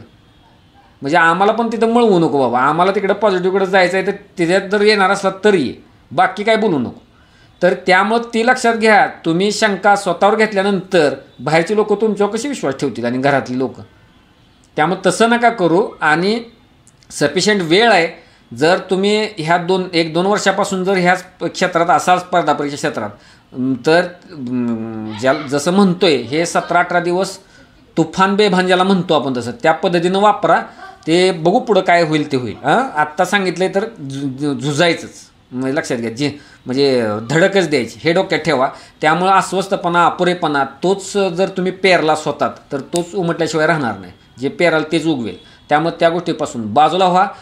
स्वतःला सांगा ते सर म्हणताय तसं आपला हा व्यक्तिमत्व दोष आहे, मला तो बदलावा लागेल आणि तो मी बदलेन आणि कृतीवर येईन. म्हणजे काय जर झालं तरी तर ते खूप महत्त्वाचं आहे. ठरवलेल्या मार्गावर एनकेन प्रकारे चाललं राहिलं पाहिजे. माझ्याशी संवाद ठेवा. मी नेहमी म्हणतो तसं माझंच काम मी वाढवतोय असं म्हणून तरी पण सांगतोय का, तर कॅपॅसिटी असून सुद्धा लोक ते ऐन वेळा न बोलल्यामुळं अडचणीत येतात. त्यामुळे तसं नका करू. संवाद ठेवा. एकदम गोत्यात आल्यावर मेसेज नको. उपाय असतात आणि ते करता येतात. बोलले पाहिजे योग्य वेळी, तर ते बोलता येईल ना. पुढं स्पेस राहतो, त्यात काहीतरी बदल करता येतो. त्याला वेगळं काय सांगता येईल, असं कर सांगता येईल. म्हणजे लक्षात घ्या बोललं पाहिजे. लक्षात घ्या. आता अंतिम दिवस आले तरी बोलत नाही म्हटल्यानंतर अवघड आहे की. आणि पुढं काय लिहिलं बघा, आहार, व्यायाम, विश्रांती. म्हणजे ते आहेच गोष्ट बघा. म्हणजे इन्फोसिसचे नारायण मूर्तींनी मागच कधी 5-7 वर्षापूर्वी बघा ती चर्चा चालली होती किती तास, 70 तास वर त्यात ते आहार, व्यायाम आणि विश्रांती. तर आहार म्हणजे काय, तर ऐन वेळेला असं जागतच राहायचं. आता हळूहळू एक्झाम येईल तसे आहेत की सेल्फ गोल करणारे, बॅट आपण उडवून टाकायची. म्हणजे 12 तासच, 14 तास, 18 तासच करायचा अभ्यास. उद्या मग परत ॲसिडिटी झाली, दुपारी सर मग असंच झालं होतं, येतात मेसेज. तर ॲसिडिटी तुम्हाला होते म्हणजे वारंवार तुम्ही असं काय करताय प्रकार खाण्यातनं होत असेल किंवा बाकीच्या गोष्टी, मग समजायचं तुम्हाला योग्य ते भान नाही आहे. हे पास व्हायला ज्यावेळी तुम्ही लागताना तिकडं प्रवास तुमचा ज्यावेळेस सुरू होतो ना, तुम्हाला असल्या गोष्टींचं पण टेन्शन यायला चालू होतं. मी चुकून आजारी नको पडायला म्हणून मला दक्षता घ्यायलाच पाहिजे आणि तो घेतोच माणूस. म्हणजे लक्षात घ्या ते पण लक्ष नाही आहे असं आहे. परत व्यायाम जरी तुम्हाला सवय नसली, आता तुमचं काय असं तरुण वय असतं त्यावेळेला काय चालतंय ते काय फरक नाही पडत. पण तुम्हाला सांगतो सलग सातत्यानं 10 ते 12 तास अभ्यास करणं तोच माणूस करू शकतो. आणि त्याच्यावर माझा विश्वास बसतो जो किमान 20 ते 30 मिनटं व्यायाम करतो. तुम्ही शाळेत 10वी ज्या कवायती केलेल्या असतात किंवा योगातले काय तुम्हाला काय प्रकार उलटा सुलटा भलता व्यायाम करू नका कोणता. तसं करत असला किंवा सकाळी जर खूप लेट होत असला तर जरा थोडं अर्धा तास ती वेळ वाढवत पेपरच्या वेळेबरोबर ती मॅच करा. बरोबर पेपरच्या दिवशी कितीला उठणार आहे, त्या दिवशी 6ला, 5:30ला, 5ला. तर तशा पद्धतीनं सवय करा आत्तापासून. म्हणजे लक्षात घ्या तसं करा. पण ती झोप 6 ते 7 तास होईल ही काळजी घ्या. आणि 20 ते 30 मिनटं आता मी सांगतोय म्हणून व्यायाम करा, जरी आत्तापर्यंत करत नसला तरी करा. त्याचं कनेक्शन डायरेक्ट त्या रिझल्टशी आहे. माझ्या विश्वास ठेवा. ह्यावरती आता बोलायला लावू नका, काही गरज नाही. आपण त्या अभ्यासावर जास्त बोलू. ते पुढं काय प्रोडक्टिव्हिटी लिहिले बघा, उत्पादकता, जास्त आउटपुट मिळेल तुम्हाला. म्हणजे व्यायाम करणारा, पुरेसं पाणी पिणारा, 6-7 तास झोप घेणारा आणि शरीरावर लक्ष असणारा कॅन्डिडेट एका बाजूला आणि तसाच दुसरा, तर त्याने म्हणजे जो ह्या पद्धतीनं जातो ह्याची नक्कीच उत्पादकता जास्त असतात. उत्पादकता म्हणजे काय, ह्याने 3 तास अभ्यास केला, ह्यानं 3 तास अभ्यास केला, तर रिकव्हरी रेट जो असा सिस्टमॅटिक माणूस आहे त्यातनं जास्त येणार. म्हणजे लक्षात घ्या, असं आहे ती गोष्ट. म्हणजे लक्षात घ्या, तर ती गोष्ट आहे. त्या जास्त खूप बोलता येईल, लक्षात घ्या, पण ती बोलत नाही. याशिवाय ॲडिशनल किंवा नियोजनातील कमतरताच मी डायरेक्ट लिहिले बघा. हे वाटतंय तसं चांगलं आहे, म्हणजे बाबा 3 पॉलिटी जिओग्राफीला 3-3 दिवस द्यायचे आणि बाकी 3 विषयांना 4-4 दिवस द्यायचे, अनुक्रमित दिवसाचे 7-7 तास, उरलेले 3-3.5 तासात चालू घडामोडी आणि मॅथ्स रिजनिंग करायचं. बरोबर, चांगलं आहे, चांगलं आहे. परत वारंवार भेट द्यायची, चांगलं आहे. परत सगळं चांगलं आहे, पण त्यात विसरलं आहे काय हे तुम्हाला कळायला पाहिजे. म्हणजे ते लिहिलं आहे बघा इथं काय, आणि ते जर नाही केलं, म्हणजे हे आपण इथं असं करत बसलो ना, म्हणजे ह्या 18 दिवसाला एक सर्कल पूर्ण केलं, पुढच्या 18 दिवसालाच हे केलं आणि पुढं गेलो, तर तुम्हाला सांगतो 55च्या वर काय स्कोर जाणार नाही, 50च्या वर. मग ते 50 ते 70 काय भानगड आहे ती हे आहे बघा. याशिवाय ॲडिशनल किंवा नियोजनातली कमतरता काय आहे. अर्थात इथं गृहीत आहे माझ्याकडनं की बाबा अजून डिसेंबर महिन्यातले दिवस आहेत ना, म्हणजे तुम्ही नाही तो विचार करायचा, म्हणून मी ते तसं नियोजन आखलं आहे मागचं. कारण नवी पण लोक आहेत, एकदम जुनी पण सगळी नाही आहेत, म्हणून तसं केलेलं आहे. पण ॲडिशनल तुम्ही काय करू शकता किंवा माझ्याकडनं नियोजनात कमतरता काय राहिली त्या बघा. आपल्या नियोजनातील धोके अर्थशास्त्र, इतिहास, विज्ञान दूर आहेत. म्हणजे जर बघायला गेलं तर अर्थशास्त्राला हात 19 तारखेला लागणार आहे. म्हणजे आज तारीख 13 आहे, म्हणजे 7 दिवसांनी, मग 7 दिवसाचा गॅप. मग अर्थशास्त्र एकदम काय होतं आहे. किंवा विज्ञानला हात 27 तारखेला लागणार आहे डायरेक्ट, किंवा इतिहासला 23 तारखेला हात लागणार आहे, म्हणजे अजून 10 दिवसांना. म्हणजे असं, म्हणजे इतिहासला तर असं चालत नाही. जर आत्तापर्यंत तुम्ही काय केलं असेल तर आता तुम्हाला सांगतो, आत्तापर्यंत आपण प्रोजेक्ट छाया USPच्या माध्यमातून ते करत आलो होतो, पण नव्या लोकांना आता मग तसं काय, म्हणजे मी तुम्हाला म्हटल्याप्रमाणे 3 ते 4 दिवसापेक्षा जास्त गॅप पाडून चालत नाही विषयात. 3 ते 4 दिवसापेक्षा गॅप, त्याला ओझरती रिव्हिजन तरी भेट तरी द्यावीच लागते. तुम्ही खुबीनं ते पाळलं पाहिजे. जरी तुम्ही 13, 14, 15ला राज्यशास्त्र केलं तर जुनं त्यामधल्याच काळात जुना इतिहासातलं काय घटक रिवाईज करता येतील का, तुम्हाला कठीण वाटणार जिओग्राफीतलं काय बघता येईल का, प्रत्येक गोष्ट टार्गेटमध्ये देता येणार नाही. पण मी जरा त्याला एक सिस्टमॅटिकपणा ठेवला आहे, मी पुढं येईल बघा ते. किंवा आत्ता तुम्ही राज्यशास्त्र भूगोल केला आणि परत तुम्हाला 30 तारखेनंतर राज्यशास्त्र भूगोल भुईसपाट झालेलं दिसेल, असं करून चालणार नाही. मग ते कसं बांधायचं, उपाय काय, पुढे जात असताना रोज सकाळी साधारण 1.5 तास मागे जे केले त्यातील क्रीम ऑफ क्रीम म्हणतो तसा भाग नियमित डोळ्याखालून घालत राहणे हे मस्ट आहे. सवय जडवाय पाहिजे, आणि जडते तशी सवय सुचत, त्यालाच आम्ही गाठोडं म्हणतो. की इव्हन तुम्ही असं जर केलं की बाबा, म्हणजे आत्तापर्यंत तुम्ही जे काय करू शकता, राज्यशास्त्र करत असताना विज्ञानची रिव्हिजन, भूगोल करत असताना इतिहासची रिव्हिजन, अर्थशास्त्र करत असताना एक अजून इतिहासातले काय घटक राहिले किंवा अर्थशास्त्रातले घटक, परत इतिहास करत असताना राज्यशास्त्राची रिव्हिजन आणि विज्ञान करत असताना भूगोलाची रिव्हिजन. समजतं आहे का असं. म्हणजे राज्यशास्त्र आता 3 दिवस चालू आहे तर त्याच्याबरोबर तिकडचा विज्ञान घ्यायचा, भूगोलाबरोबर तिकडचा इतिहास घ्यायचा, अर्थशास्त्राबरोबर मग अजून कच्चे काय घटक राहिले असले ते घ्यायचे, परत इतिहासबरोबर भूगोल घ्यायचा, विज्ञानबरोबर राज्यशास्त्र घ्यायचं रिवाईज. म्हणजे ते एकमेकाला कॉम्प्लिमेंटरी काम करेल ते. म्हणजे लक्षात घ्या, असं ते जरा उल्लेख मी टार्गेटमध्येच करतो, म्हणजे लक्षात घ्या. पण ते क्रीम ऑफ क्रीम किंवा वरवर तुम्हाला माहीत नाही. एक आता राज्यशास्त्र तुम्ही केलं समजा आणि 16, 17, 18ला काहीच बघितलं नाही, पण तुम्ही 16 तारखेला जस्ट 1 तास राज्यशास्त्रासाठी दिला, खूप तुम्ही स्पर्धकांच्या पुढं असता, खूप खूप खूप पुढं असता. मी लक्षात घ्या, हिथं प्रोजेक्ट छायामध्ये येऊन ही शिकायचं. पहिली गोष्ट वारंवार भेट आणि हात. म्हणजे तुम्हाला सांगतो त्या कॅन्डिडेटला अतिशय सोपं असतं की फक्त 16 तारखेला त्याला खुणवत असतं, इतिहास राहिला आहे, विज्ञान राहिलं आहे, अर्थशास्त्र राहिलं आहे, अरे तुझ्या हातात आले ते बघ आधी, कॉन्सन्ट्रेट करायचं. मी नेहमी सांगत असतो ते बघा. जुन्या लोकांनी तर हे पाळा, का तर त्यांचा अटेन्शन किंवा रिटेन्शन रेट ज्याला म्हणतो तो असा कमी झालेला असतो. म्हणजे लक्षात घ्या, असं आहे ते, त्यासाठी दिलेलं आहे. आणि पुढं बघा मी काय लिहिलं आहे, यश प्रोजेक्ट छाया USP. आता मला मागं कुणीतरी ते प्रोजेक्ट छाया USP म्हणजे काय सांगितलं होतं. आता तुम्हाला माहीत असतं एखादा ब्रँड बाजारातला असतो किंवा काय, त्याचा USP काय असतो नेमका. एखाद्याचं असतं हायजेनिक असतं एखादं हॉटेल, म्हणजे लक्षात घ्या एकदम, किंवा चव त्याचं USP असतो, किंवा एखादा पदार्थ समजा असतो, किंवा कुठलंही घ्या, म्हणजे लक्षात घ्या ब्रँड घ्या कोणता, म्हणजे एखादं काय असते भक्कम असतो तो, म्हणजे लक्षात घ्या. तर काय तसंच प्रकार की बाबा इथं येऊन काय शिकायचं आहे तर PYQ सॉल्विंग आपल्याकडं सुटू शकते, PYQ सॉल्विंग सुटू शकते ह्यातनं. तर काय करतात, विषयाला दिवस दिलेले आहेत त्यातच तुम्ही स्वतः हे मॅनेज करायला हवे.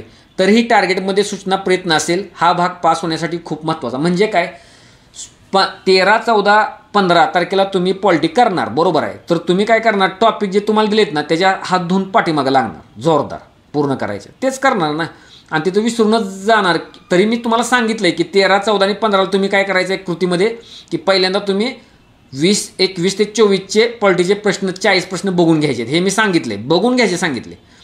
तर तसं तुम्ही त्यात काय करू शकता माहिती आहे का, तुम्ही 20 सालानंतरचे कोणते पण 13 तारखेला तुमच्या कृतीप्रमाणे 30 ते 50 प्रश्न, 14 तारखेला 30 ते 50 प्रश्न आणि 15 तारखेला 30 ते 50 प्रश्न आयोगाप्रमाणे सोडवून बघणे. हेच ते USP आहे. त्याच विषयाची ना. भूगोलला पण तसंच करायचं की 7 तास तुम्ही करणार आहे ना, 7तातला 1 तास बाजूला काढा, 1 तासात जेवढे होतील तेवढे प्रश्न सोडवा. आणि ते कुठले सोडवायचे, आयोगाच्याच पेपरमधले हार्ड कॉपीमधले 20 सालानंतरची कोणती पण एक्झाम, कंबाईनची प्री, गट ब प्री मुख्य, कोणते पण असे. समजलं का. जरा उल्लेख करायचा मी प्रयत्न तरी करतो त्याच्यात, पण ही गोष्ट यश देणार आहे, लक्षात घ्या. टार्गेट पूर्ण संपवून, म्हणजे त्याला म्हणतो ना आपण टार्गेट फक्त संपवतोय पूर्ण करून, म्हणजे हे 18 दिवससुद्धा PYQ पासून दूर राहायचं नाही, सॉल्विंगपासून. दॅट इज द की, लक्षात घ्या. ज्यांना शक्य आहे त्यांना आयोगाचे पेपर्स वेळ लावून, या काळात किमान 3 पेपर्स वेळ लावून, म्हणजे 16 नोव्हेंबरला, 23 नोव्हेंबरला आणि 30 नोव्हेंबरला संडे. तर 16 नोव्हेंबरला 22चा पेपर, 23 नोव्हेंबरला 23चा पेपर आणि 30 नोव्हेंबरला 24चा पेपर आयोगाचा वेळ लावून सोडवणं. आयोगाचं जे टायमिंग आहे त्या वेळेतच तो सोडवणं. ते चेक करा, न चेक करा, काय करा ते तुमच्या पद्धतीनं. पण त्या 16, 23 आणि 30ला ज्यांना शक्य आहे त्यांना. अदरवाईज 1 तारखेनंतर ती गोष्ट असणारच आहे. बाजारातले टेस्ट पेपर सांगणार किंवा आयोगाचे टेस्ट पेपर सांगणार, ते आपल्या पद्धतीप्रमाणे नेहमी आपण करतो तशा पद्धतीने. म्हणजे लक्षात घ्या जी काही गोष्ट आहे. आता नंतर लास्ट बघा, ह्या वेळेस शब्द काय लिहिला आहे, डेस्टिनेशन लिहिलेलं आहे बघा. डेस्टिनेशन ते जरा डोक्यात प्रारूप आणा. काय की polity, geography, economy, history, science, current आणि मॅथ्स रिजनिंग असं लिहिलं आहे ते क्रमानं. तर मॅथ्स आणि रिजनिंग पेपरला तिथं 20 ते 22 मिनटं तुम्हाला तिथं 21 तारखेला ठेवायचे, 20 ते 22 मिनटं. मग काय वेळेला मी 25 मिनटं पण सांगतो, पण मिनिमम 20 ते 22 मिनटं ड्यू रिस्पेक्ट काय GSला देऊन 20 ते 22 मिनटं. मग उरतात 38 ते 40 मिनटं ते GSला. तुम्हाला गंमत सांगतो बरं का, ज्या लोकांनी म्हणजे मागे एकदा मला आठवतंय बरं का, म्हणजे लक्षात घ्या, धनेश बनकर म्हणजे सेक्शन ऑफिसर आहे बघा. तर कंबाईनला कसा मॅक्झिमम स्कोअर काढता येईल प्रिलिमला, त्यानं एकदा क्लासमध्ये लेक्चर घेतलं होतं. तर त्यात तो सांगत होता बघा हे की त्यानं त्यावेळेला काय सांगितलं होतं, ॲक्च्युली त्यानं सांगितलं होतं की हिस्ट्री, सायन्स आणि करंट म्हणजे तुम्हाला माहिती आहे 15 प्रश्न येतात. म्हणजे 15 तरी 45 प्रश्न फक्त 15-16 मिनटं तो देतो. आणि पॉलिटी, जॉग्राफी आणि इकॉनॉमी ना 7-8 मिनटं किंवा 9 मिनटं. इकॉनॉमीला 9 मिनिट, जॉग्राफीला 7-8 मिनटं काहीतरी आणि पॉलिटीला 7 मिनटं असं. हे आता तुमच्या पद्धतीने व्हॅरी होईल बघा. म्हणजे पॉलिटीला कोणी 5-6 मिनटं देईल, जॉग्राफीला कोणी 7-8 मिनटं देईल, इकॉनॉमीला जरा वेळ लागतो प्रश्न वाचायला म्हणून 8-9 मिनटं देईल आणि हिस्ट्री, सायन्स, करंटला त्याप्रमाणे देईल. त्यामुळं पिस्तूलमधनं गोळ्या कशा सुटतात किंवा प्रतिक्रिया कशी पाहिजे प्रश्नाला लगेच तुमची डायरेक्ट प्रश्न बघून. तर म्हणजे लक्षात घ्या, हे फक्त आयोगाचे पेपर सोडून किंवा बाराले टेस्ट सोडून येत नाही स्पीड. हे डोक्यात तुम्ही आधी योजावं लागतं. डेस्टिनेशन आपलं काय आहे. तुम्ही ज्यावेळेला पॉलिटी, इकॉनॉमीच्या क्वालिटीचा अभ्यास करणार आहे 13, 14, 15 तारखेला, तुम्हाला कळायला पाहिजे की आपण हे 6 ते 7 मिनिटात 10 प्रश्न बघणार आहे, 5 ते 6 मिनिटात. कसलं स्पीड पाहिजे 40 प्रश्न बघत असताना ते आयोगाची. आणि सारखं तुमच्या डोक्यात ते बिंबवायचं, तेवढ्या वेगात आपण जाणार. हे मुलं काय करतात माहिती आहे का, शेवटच्या आठवड्यात म्हणजे 15-16 डिसेंबर किंवा बाजारातल्या ज्या टेस्ट तुम्ही देतात त्यावेळेला मग ते कसंही असतं, नियोजन नसतं असं. म्हणजे चला ओढा तिकडे 20-22 मिनिटं ठेवा आणि ओढा कसं. पण तसं नाही. हिथं सोडवताना सुद्धा तुमचा जो प्लस पॉईंट आहे, जॉग्राफी आहे बाबा, पॉलिटी आहे, तो पहिल्यांदा प्रश्न घेणं आणि एकदम आक्रमक जाणं. म्हणजे पॉलिटीचे प्रश्न सोडवणं, बबल करणं, जॉग्राफीचे प्रश्न घेणं, सोडवणं, बबल करणं, इकॉनॉमी प्रश्न घेणं, बबल करणं, स्पीडनं गेलं पाहिजे ना.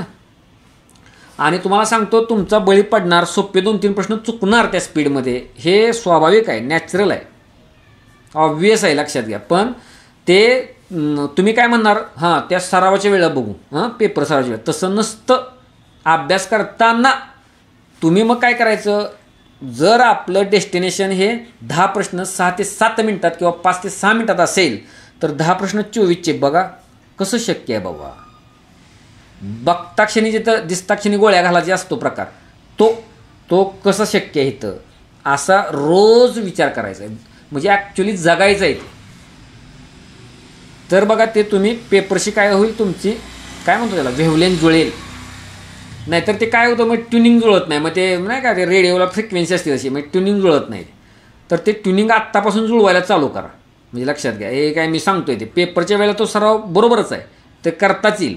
पण रोज अभ्यास करताना सुद्धा ते पक्क करा की किती मिनिटात मला, मग कसं तुम्हाला मी सांगितलं ना 21 ते 24चे प्रश्न बघायचे, त्यावेळेलाच विचार करा कसं बाबा शक्य आहे, किती फ्रेश असलं पाहिजे, किती अलर्ट असलं पाहिजे, किती प्रॉम्प्ट असलं पाहिजे, म्हणजे लक्षात घ्या असं आहे ते.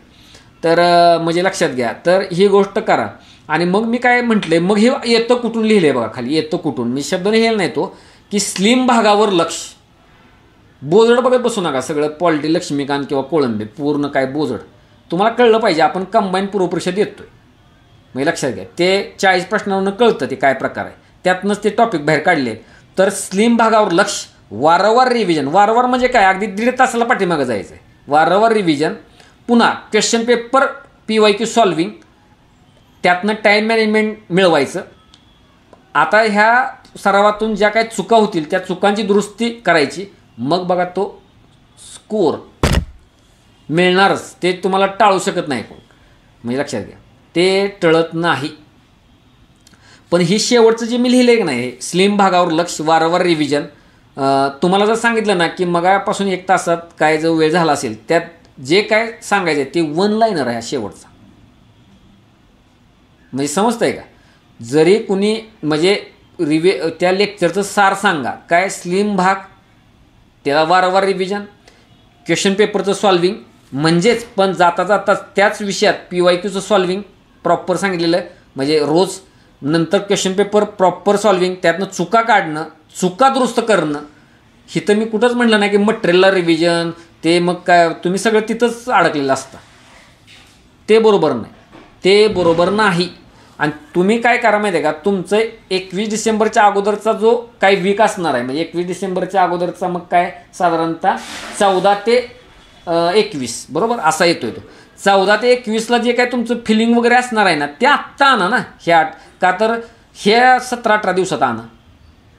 स्वतःला तसं काय करा, एक म्हणजे काय करा तुम्ही स्वतः ते ज्याला म्हणतो ना घोकलं ना, घोकंपट्टी, जे तुम्ही घोकता की मी हरणारच, मग माझं असंच होणार, मग काय होईनाच झालं, मग असंच झालं.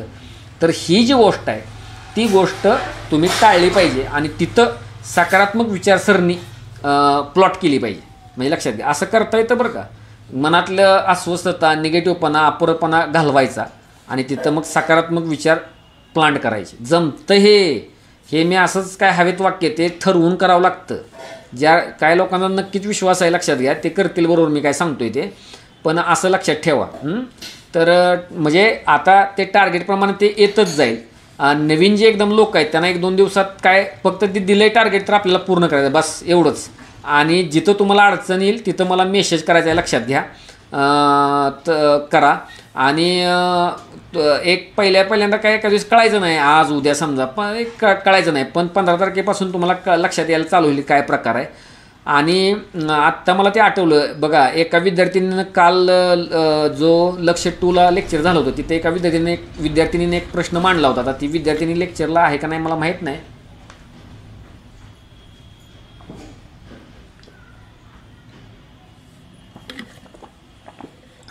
नाही, पण मी बोलतो. तर त्यांचं काय मत होतं माहिती आहे का, नवीन लोकांची ती अडचण आहे सर, ते टार्गेट फास्ट होत नाहीत पूर्ण, साधा प्रश्न आहे बघा, किंवा रिव्हिजन नाही होत पूर्ण असं. तर ते मग त्याचा करण्यातला फॉल्ट आहे ना, तो सापेक्ष गोष्ट आहे.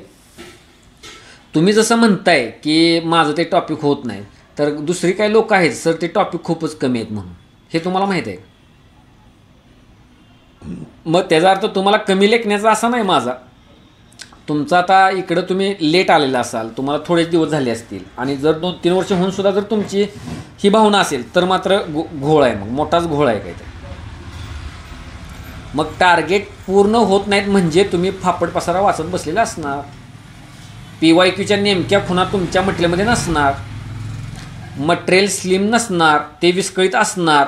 मग तुम्ही म्हणाल की सर त्याला काय उपाय करायचा, तर तुम्ही आत्ता कंबाईन पूर्वपरीक्षेचेच प्रश्न फक्त टार्गेट करायला पाहिजेत, लक्षात घ्या. आणि जर तरी पण तुम्हाला वेळ पुरत असेल तर मग कंबाईनचेच मेनचेच प्रश्न बघायला पाहिजेत, राज्यसेवा किंवा अन्य एक्झामचे प्रश्न बघायला नाही पाहिजेत. पुन्हा कंबाईनचे जे स्पेसिफिक टॉपिकवर प्रश्न येतात तेच टॉपिक टार्गेट करायला पाहिजेत. अलीकडचे पुन्हा ते पण टफ जायला लागलं तर 20 सालापासूनच्या पुढचे जे पेपर्स आहेत तिथंच जास्त लक्ष द्यायला पाहिजे. समजा तुम्ही मेकिंग ऑफ कॉन्स्टिट्यूशन म्हणजे घटनेची निर्मिती बघताय किंवा राज्यपाल घटक बघताय, मग राज्यपालावर 21 ते 24 कसे प्रश्न बदलत आलेत क्रमानं ते बघायला पाहिजे, तसं लक्ष ठेवायला पाहिजे. तुम्हाला स्किप काय करायचं समजलं पाहिजे. पण एंड ऑफ दी डे तुमचं टार्गेट पूर्ण व्हायला पाहिजे. आणि रिव्हिजनचं जे म्हणत होता तर रिव्हिजन का होत नाही तर ती सवय लावलेली नाही, दर 1.5 तासांनी मागं जाऊन बघणं, 1.5 तासांनी मागं जाऊन बघणं, ते आता तुम्ही इन्कॉर्पोरेट करा तुमच्या दररोजच्या अभ्यासात, तर ते होईल मग, म्हणजे लक्षात घ्या. पण तुम्हाला सांगतो आत्ता हे जे मी काय हवेत बोललेलो नाही आहे, हे टाईम टेस्टेड आहे, म्हणजे लक्षात घ्या. हे करून विद्यार्थ्याकडनं ऑफलाईनमध्ये वगैरे ते असं पाठांतर करून घेतलेलं आहे, त्यावेळेला हे पॉलिटी वगैरे जॉग्राफी इकॉनॉमी पकड येते. राज्यसेवा मुख्य दिलेल्या लोकांचं जर तुम्ही ऐकलं तर तुम्हाला सांगतो मी दरवेळेला सांगत असतो हे की लॉज म्हणा किंवा महाराष्ट्राच्या जॉग्राफी म्हणा, तर ती म्हणतात की आम्ही आमच्याच नोट्स गेल्या 4-5 महिन्यात काय बघितलेले नाही. याचा अर्थ तरी पण आउट ऑफ मार्क का घेतात जॉग्राफीत, ते फक्त प्रश्न बघतात. बाजारात पेपर आला आयोगाचा की प्रश्न बघायचा, प्रश्नात जर चुकत असला आपला आठवत नसेल तरच जाऊन नोट बघायची. नोट म्हणजे फिजिकल नाही, मोबाईलमध्येच त्याचे PDF तयार केलेले ते बघणं. म्हणजे तुम्हाला सांगतो पॉलिटी इकॉनॉमी जॉग्राफी किशात आहेत, किशात, लक्षात घ्या. हे पटणार नाही, काही लोक म्हणणार काय हवेत निवांत बसून. तुम्हाला माहीत आहे का आपल्याकडे उदाहरणं आहेत का नाही मुलांची ते तर ते स्कोर काय सहजच ते जाऊन 70 काढत नाहीत. आणि मी तुम्हाला सांगतो राज्यसेवेतली काही मुलं म्हणजे तळ्यात मळ्यात असतात, मी जाऊ का नाही एक्झामला कंबाईनला, आणि तिकडनं स्कोर घेऊन येतात 65, 67, 69. टार्गेट मधल्या लोकांनी राज्यसेवेचा अभ्यास करता करता ती कंबाईनची 24ची प्री दिलेली होती. मला वाटतं काहींच्या कार्बन कॉपीसुद्धा ग्रुपवर किंवा गोल्डच्या तरी मुलांना दिलेल्या होत्या डायरेक्ट, म्हणजे लक्षात घ्या. हे कसं काय मग, आणि त्यांचं मला रोज टाईम टेबल येत होतं. हे खोटं, लक्षात घ्या. मी तसं बोलत नाही कधी, कशाला सांगायचं. पण तुम्हाला स्पर्धेची खरी जाणीव करून देणं हा एक साफ हेतू असतो, दुसरं मला काय तुम्हाला भीती घालायची नसते.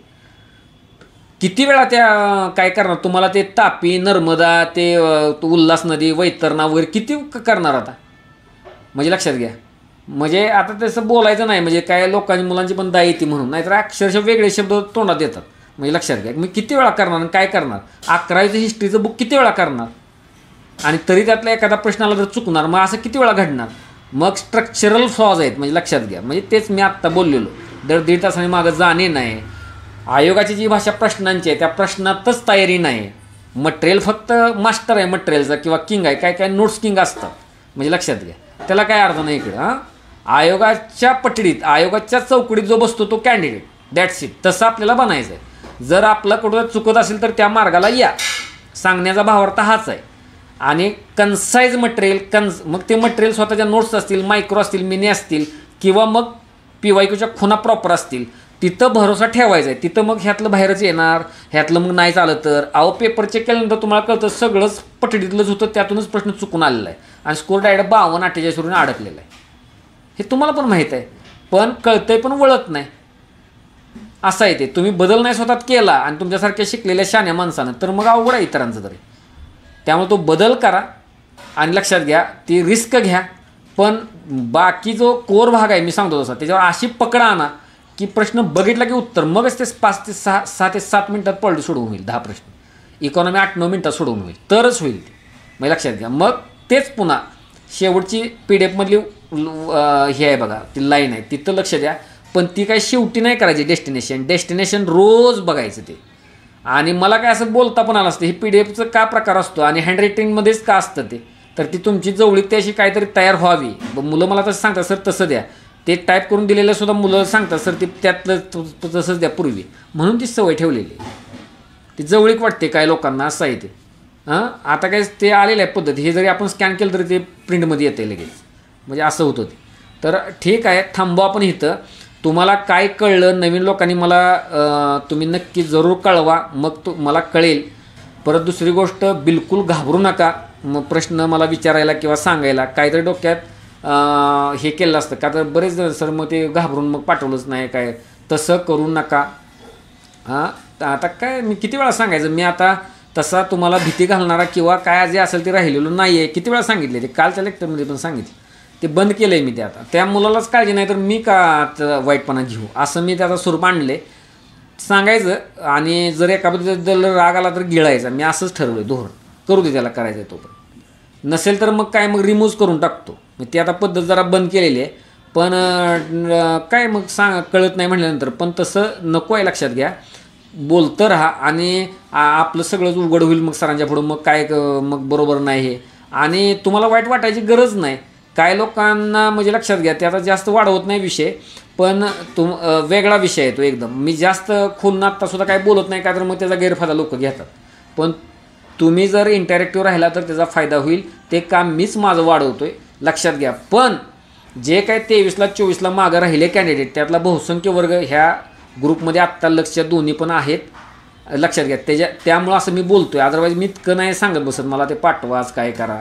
आणि त्यांच्याविषयी वेगळ्या प्रकारचा जिव्हाळा आहे, म्हणजे प्रत्यक्षात बोलत नसलो तरी ते नक्कीच पुढं जाऊ दे. मेन्सला ते नक्कीच तिथं डंका पिटतील, म्हणजे लक्षात घ्या, नक्कीच ते टिकतील त्या काय त्या सिलेबसला, दबावात येणार नाहीत, ही आशा आहे. म्हणून त्या आशेवर मी सांगतोय. त्यामुळं हाराकिरी करू नका आणि लवकरात लवकर आपल्या दुरुस्त्या करता आल्या तर त्या करा, त्या संवादातनं होतील, माझं असं मत आहे.